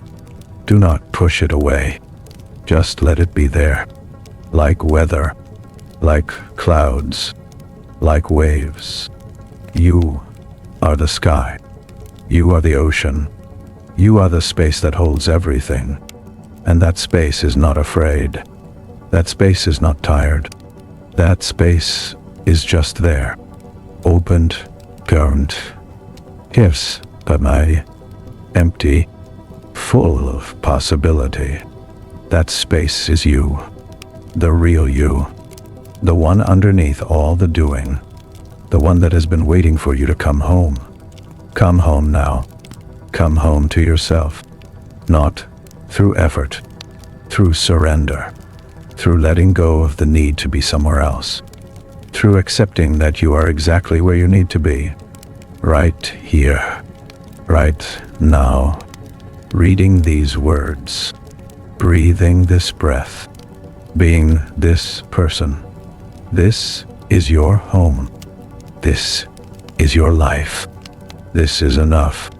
You are enough, and you can rest here for as long as you need. There is no rush. There is no race. There is only this moment, and in this moment, you are free. And in this moment, you are free. But freedom is not a place you arrive at and then stay. Freedom is a practice. It is the daily choice to believe something different than what you have been told. And you have been told many things. You have been told that your value is tied to your productivity, that rest is a reward for the successful, that you are only as good as your last achievement, that if you are not growing, you are dying, that enough is a trap for the mediocre. You have heard these things so many times that they feel like facts, but they are not facts. They are beliefs, and beliefs can change. You are allowed to change your beliefs. You are allowed to look at the things you have always assumed were true and ask, really, is that really true? Is my value really tied to what I produce? Is rest really something I have to earn? Am I really only as good as my last achievement? When you ask these questions honestly, the answers start to crumble. No, your value is not tied to what you produce. No, rest is not something you have to earn. No, you are not only as good as your last achievement. Those were never truths. They were just rules someone made up to keep you running. And you have been running for so long that you forgot you were even following rules. You thought you were just living, but you were living inside a story that says life is a competition and you are losing. A story that says there is never enough to go around, so you have to grab what you can. A story that says if you stop running, someone else will take your place. That story is not about reality. That story is about scarcity, and scarcity is a lie. There is enough. There has always been enough. The only thing that is scarce is the belief that you are already worthy. You are already worthy. That is not a belief you have to earn. It is a fact of your existence. You were born worthy. You will die worthy. Nothing you do or fail to do can change that. But you have been taught to doubt it, to feel like you have to prove it, to believe that worthiness is a prize you get at the end of a long race. But the race is fake. The prize is fake. The only thing that is real is you, sitting here, up, breathing, wondering if any of this is true. Let me tell you a story about a different way to live. Not a perfect way, just a different way. Imagine you wake up tomorrow and you do not check your phone. You just lie there for a minute. You feel the sheets. You listen to the sounds outside. You let your mind wander without directing it. You do not plan your day. You do not set intentions. You do not optimize your morning. You just wake up like a person, not a project. Then you get up and you make breakfast. Nothing fancy, just something that tastes good. You eat it without scrolling. You taste the food. You feel the warmth of the mug in your hands. You notice that you are alive, and that this simple act of eating is actually kind of wonderful. You do not think about calories or macros or fuel for your workout. You just eat because you are hungry, and eating feels good. Then you go to work or school, or wherever you need to be, and you do your tasks. But you do not do them with desperation. You do them with a kind of calm. You know that these tasks are part of your life, but they are not your whole life. You do your best because you care about doing a good job, but you do not tie your worth to the outcome. If something goes wrong, you are disappointed but not devastated, because you know that your worth is not on the line. Your worth is already secure. It has nothing to do with this. You take breaks, real breaks. You step away from your screen. You walk outside. You stretch. You talk to someone. You do not feel guilty about these breaks because you know that breaks make you better at everything. You know that rest is not lost time. Rest is the thing that makes your time productive. Without rest, you are just going through the motions. With rest, you are present. And presence is the secret ingredient to everything good. You leave work at a reasonable hour. Not because you have nothing left to do. There is always something left to do. You leave because you have decided that your time is yours. That your life is not just your job. That there are other things that matter. People you want to see. Places you want to go. Books you want to read. Meals you want to cook. Conversations you want to have. You leave because you have chosen to have a life outside of work.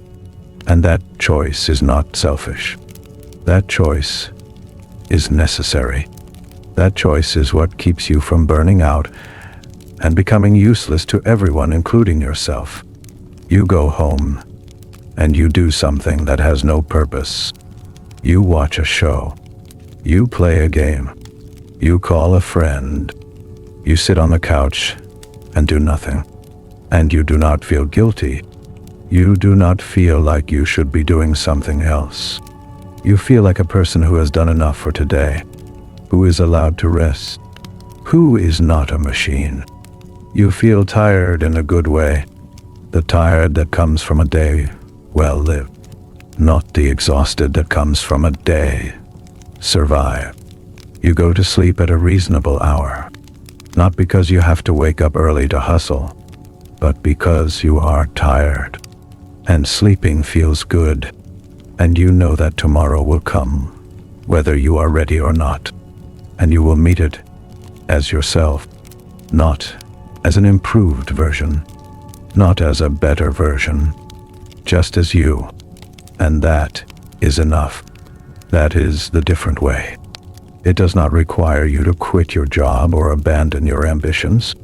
It just requires you to change your relationship to them. to stop treating your life like a problem to be solved and start treating it like a gift to be experienced. To stop measuring your worth by your output and start measuring it by your presence. To stop believing that rest is a reward and start knowing that rest is a right. You can live this way. Not perfectly, not all the time, but more and more. Each day you can choose a little more presence and a little less pressure. Each day you can choose a little more rest and a little less guilt. Each day you can choose a little more enough and a little less more. And over time, those little choices add up. They change the shape of your life.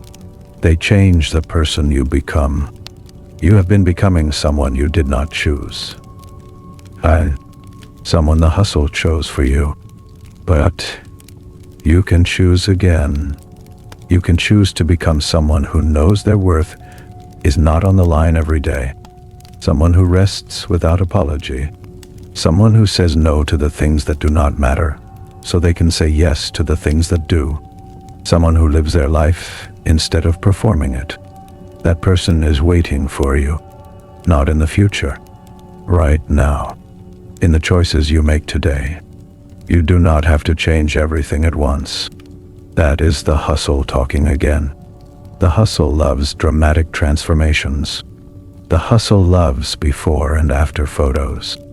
The hustle loves stories of people who woke up one day and completely changed their lives. But real change does not look like that. Real change is slow. Real change is boring. Real change is 1,000 small decisions to rest when you are tired, to eat when you are hungry, to stop when you have had enough, to be kind to yourself when you make a mistake, to let yourself be human.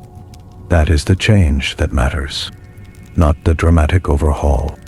The quiet revolution of choosing yourself over and over until it becomes a habit, until it becomes who you are, until you look back and realize you are not the same person who used to work through lunch and check email in bed and feel guilty for taking a day off.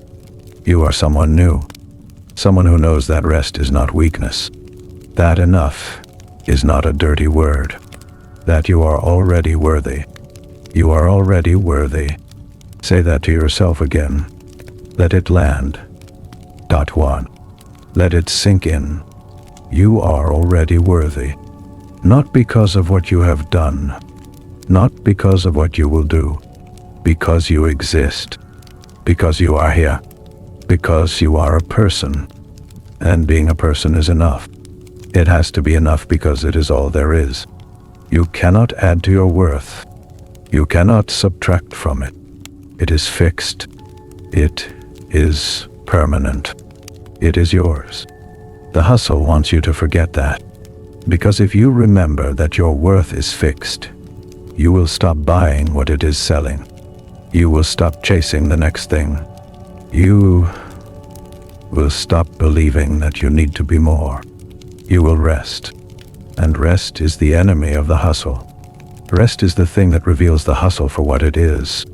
A lie, a story, a game you never had to play. You do not have to play anymore. You can stop. You can step off the treadmill. You can look around and see that no one is chasing you. That you are not behind. That there is no finish line. That the only race was the one in your head. And you can choose to stop running, not because you are lazy, but because you are wise. Because you have learned that running is not the same as living. That busy is not the same as meaningful. That exhausted is not the same as successful. You have learned something today. Or maybe you have remembered something you always knew. That you are enough. That rest is not earned. That peace is possible.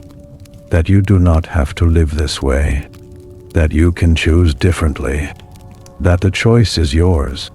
And no one can make it for you. And no one can take it away from you. So choose, not once, but every day, every moment. Choose rest over guilt. Choose presence over productivity. Choose yourself over the machine. Choose enough over more. Choose peace over performance. Choose life over hustle. And when you forget, as you will, choose again and again and again. That is the practice. That is the path. That is how you come home to yourself. You are home now, or close to it. You have been reading for a long time. Your eyes might be tired. Your body might be telling you something. Listen to it. Put this down. Close your eyes. Breathe. Rest. You have done enough. You are enough. And you are allowed to rest, not because you earned it, but because you are human. And humans need rest. That is not a failure. That is a fact. And facts are not judgments. They are just information. Use that information. Rest now. Let these words settle. Let your breath be your only task. Let yourself be. Just be. That is enough. You are enough, and you can rest here for as long as you need. There is no rush. There is no race.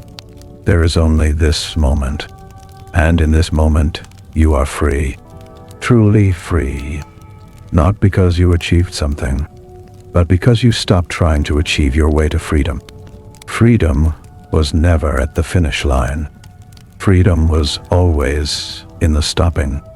And you have stopped, even for a moment, even for a breath. That is enough. That is everything. That is enough. That is everything. But you are still here, still reading, still wanting more. That wanting is not a flaw. That wanting is just the habit of looking for the next thing, the next answer, the next sentence that will finally make it all click. You have been trained to want more, even when you have had enough, even when you have just been told that you are enough. Your hand still wants to scroll. Your mind still wants to grasp. That is okay. That is just the pattern. And patterns can be noticed without being followed. Notice the wanting right now, the small itch to keep going, to not stop, to find the secret that was hiding in the next paragraph. That itch is the same itch that makes you check your phone when you are already holding it. The same itch that makes you open a new tab before you have finished reading the old one. The same itch that makes you feel like you are missing something, even when you have everything you need. That itch is not your friend, but it is not your enemy either. It is just a habit you can observe without obeying. What would it feel like to stop right here? Not because you have to, but because you choose to. To close this and just sit with what you have already read. To let it digest. To let it become part of you instead of just another thing you consumed and moved on from. You have consumed so much. Articles and podcasts and courses and posts. You have filled your head with strategies and systems and philosophies, and still you feel empty, because consumption is not transformation. Reading about rest is not resting. Thinking about enough is not feeling enough. You have to practice, not think about practicing. Practice. And practice starts with small moments, like this one, the moment after you finish reading. What will you do? Will you immediately reach for something else? Will you check your notifications? Will you open another app? Or will you sit for a minute? Will you close your eyes? Will you feel your breath? Will you let yourself be? That choice is the practice. That choice is where the real work happens. Not in the reading, in the doing, or rather, in the not doing, in the stopping. You have been taught that stopping is failure, that the only way to win is to keep going. But what if stopping is the win? What if the ability to rest is the real achievement? What if the people who can sit in silence are the ones who have actually succeeded, not the ones with the most money or the biggest following? The ones who can be still, the ones who do not need external validation to feel okay, the ones who have made peace with themselves. That is success. That is the only success that does not disappear when you are alone with your thoughts. You know this. You have always known this. But knowing is not enough. You have to feel it. And you cannot feel it while you are scrolling or planning or worrying. You can only feel it in the stillness. The stillness you have been avoiding. The stillness that feels like death to the hustler, but feels like home to the human. You are not a hustler. You are a human. And humans need stillness the way they need sleep. Without it, they fall apart. You are falling apart. Slowly, imperceptibly. But it is happening. The cracks are showing. The exhaustion is leaking through. The joy is harder to find. The laughter does not come as easily. The moments of peace are shorter and rarer. That is what happens when you run for too long. You do not just get tired. You get disconnected. Disconnected from yourself, from others, from the world, from the simple pleasure of being alive. You start to feel like a ghost in your own life. Present, but not really there. You want to be really there. That is why you are here. That is why you are still reading. Because somewhere inside you, there is a knowing that you have drifted, that you are not as present as you used to be, that you have traded presence for productivity, and the trade was not worth it. You want to come back. But coming back is not about doing something. It is about stopping something. Stopping the constant movement. Stopping the endless striving. Stopping the belief that you need to be somewhere else. You are allowed to be where you are, right now, in this moment, with this tiredness, with this confusion, with this quiet desperation that you have been carrying for years. You are allowed to be here. You do not have to fix it. You do not have to solve it. You just have to be here.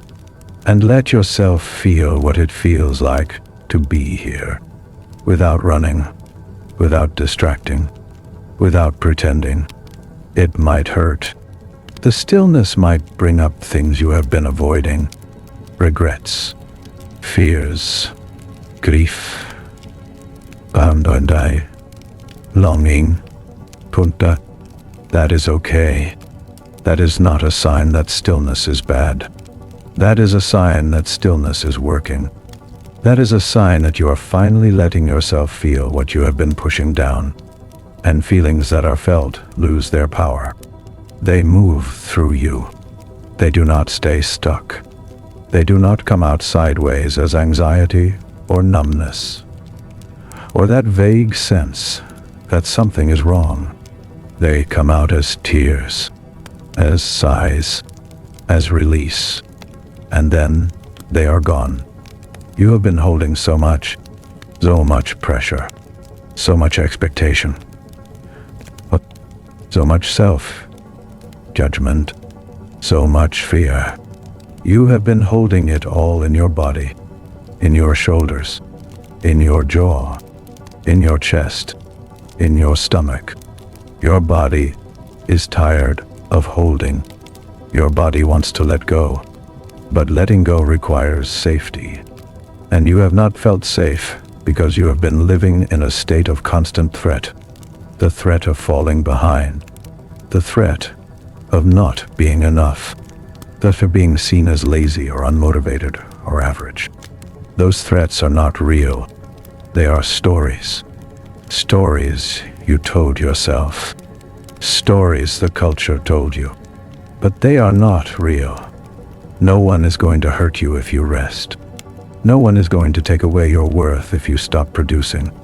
No one is going to judge you as harshly as you judge yourself.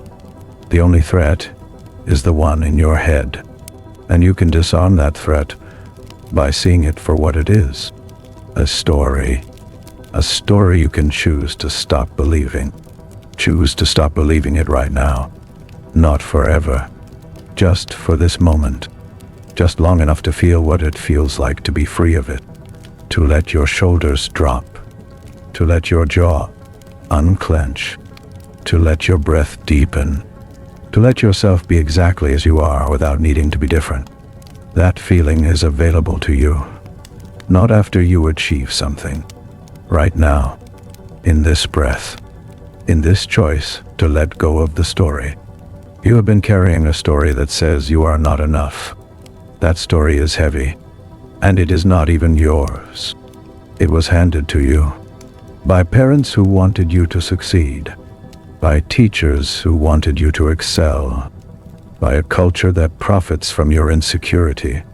You picked up that story when you were young, and you have been carrying it ever since. But you do not have to carry it anymore. You can set it down. Right here. Right now. Not because you have figured everything out, but because you are tired. And because setting it down is the only way to rest. Set it down. Imagine the story as a physical object. A bag of rocks. Unsip it. Pound. Take out the first rock. This rock says you are not smart enough. Set it down. Take out the next rock. This rock says you are not disciplined enough. Set it down. Take out the next rock. This rock says you are behind. Set it down. Keep going until the bag is empty. Feel the lightness in your hands. Feel the relief in your body. You do not need those rocks. They were never yours. You just thought they were. Now, put down the bag itself. The bag is the story that you need to carry something. That you need to prove something. That your worth is conditional. Put down the bag. Step away from it. Breathe. Inshallah, you are still you. Without the rocks.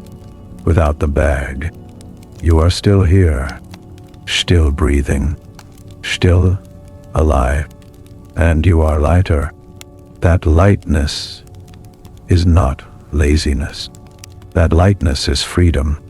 That lightness is what you have been running from. Because you thought lightness meant you did not care. But lightness means you care enough to let go of what was never yours to carry. You have been carrying the world on your shoulders. But the world does not need you to carry it. The world is fine. The world will keep spinning whether you are productive or not.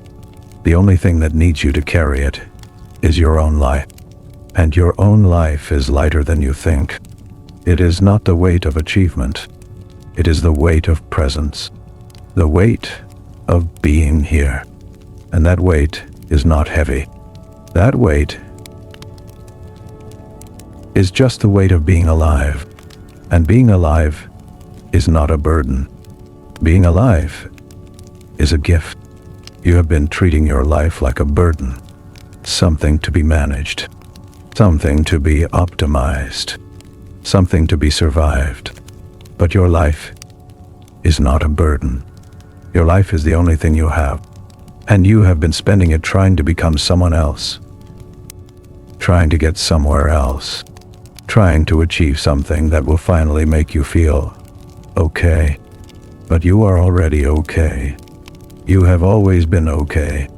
You just forgot. And forgetting is not your fault. You were told a different story. A story that said okay is not enough. That you need to be great. That you need to be exceptional. That you need to stand out. But standing out is lonely.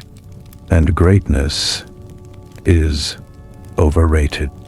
What is not overrated is peace. What is not overrated is connection. What is not overrated is the feeling of being fully alive in a moment that has no purpose other than being alive. Those are the things that matter. And those are the things the hustle takes from you. Not all at once. Slowly. One moment at a time. Until you look back and realize you cannot remember the last time you felt truly alive. You can remember. Not by trying harder. By stopping. By being still. By letting the memory of aliveness come back to you. It will come. Not as a dramatic revelation. As a small feeling. A warmth in your chest. A relaxation in your belly. A sense that everything is okay, even though nothing has changed. That is aliveness. That is what you have been missing.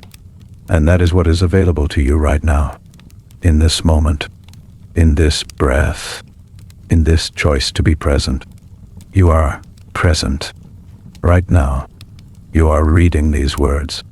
Your eyes are moving across the page. Your mind is following along. You are not somewhere else. You are here. That is presence. That is the beginning. And the beginning is enough. You do not need to be present for hours. You just need to be present for this moment. And then the next moment. And then the next. Presence is not a state you achieve. It is a series of choices. Each moment you choose to be here instead of somewhere else. Each breath you choose to notice instead of ignore. That is the practice. That is the path. You are on a path. You have been on the path since you started reading. You just did not know it. The path is not a destination. The path is the act of paying attention, of noticing, of being here. And you have been doing that for all these words, for all this time. You have been present, maybe not perfectly, but enough. And enough is all you need. So stay here, just a little longer, not because you have to, but because you want to. Because being here feels better than being somewhere else.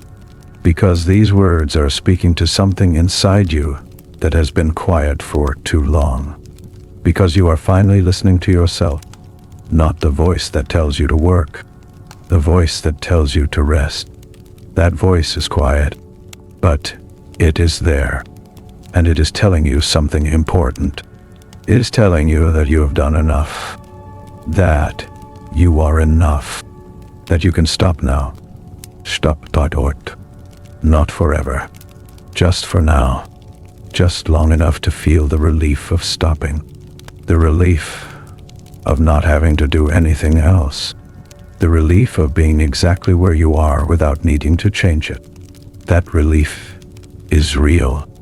That relief is yours. Take it. Breathe it in.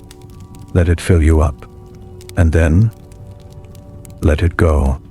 Not because you do not need it, but because letting go is how you make space for more. More peace, more presence, more life. You have been holding your breath for years, holding it in anticipation of the next thing, the next deadline, the next goal, the next achievement. You have been waiting to exhale, but the waiting never ends. The next thing is always coming. You have to decide to exhale now, not because you have finished, because you are alive. And being alive means breathing, and breathing means exhaling. So exhale. Let go of the tension you have been holding. Let go of the expectation that you need to be somewhere else. Let go of the belief that rest is a reward. Just exhale and feel what it feels like to be empty, empty of pressure, empty of guilt, empty of the constant push. Emptiness is not a void. Emptiness is space. Space to breathe, space to be, space to feel. You have been so full of doing that there was no space for being. Now there is space. A little bit. Enough to notice. Enough to rest. Enough to remember that you are more than your productivity. You are a person. And persons need space. Give yourself space. Right now. In this moment. By doing nothing. By letting these words end. And then sitting in the silence that follows. That silence is not empty. That silence is full of you. The real you. The one who has been waiting for the noise to stop. Let the noise stop. Let the hustle fade. Let the pressure dissolve. You are not in a race. You are not behind. You are not failing. You are just living. And living is not a competition. Living is an experience. And you have been so focused on winning that you forgot to experience. You forgot to taste your food, to feel the sun, to listen to the people you love, to notice the small beauties that are everywhere. Those are the things that make life worth living. Not the wins, the moments. You have had moments. You will have more, but only if you make space for them. Only if you stop filling every second with something productive. Only if you allow yourself to be bored, to be still, to be present. Presence is not something you achieve. It is something you allow, and allowing requires surrender. Surrender to the fact that you do not need to control everything, that you can let life happen without forcing it, that you can rest in the unknown. The unknown is scary. The hustle promises certainty. Do this and you will get that. Work hard and you will succeed. Follow the plan and you will be safe. But the promise is a lie. There is no certainty. There is no guarantee. The hustle cannot protect you from the unpredictability of life. It can only make you feel like you are doing something, and that feeling is addictive, but it is not real. Real safety does not come from control. Real safety comes from knowing that you can handle whatever comes, not because you are perfect, but because you are resilient, and resilience is built through rest, through self-compassion, through the knowledge that you are enough no matter what. You are resilient. You have survived everything life has thrown at you so far, and you will survive what comes next. Not because you hustled, because you are human, and humans are resilient. That is not a compliment. That is a fact. You do not need to prove your resilience by pushing yourself to the brink. Your resilience is already there. It's in your bones. It is in your breath. It is in the simple fact that you are still here, still trying, still hoping. That is resilience, and it does not need to be earned. It just needs to be trusted. Trust yourself. Trust that you can rest without falling apart. Trust that you can stop without losing everything. Trust that you are enough without doing anything. Trust that the quiet voice inside you knows more than the loud voice of the hustle. That quiet voice has been with you since the beginning. It has never left. It has just been drowned out by all the noise. The noise of shoulds and have-tos and what-ifs. Turn down the noise. Turn up the quiet. Listen to what it says. It says rest. It says you have done enough. It says you are allowed to be happy without a reason. It says you are not a machine.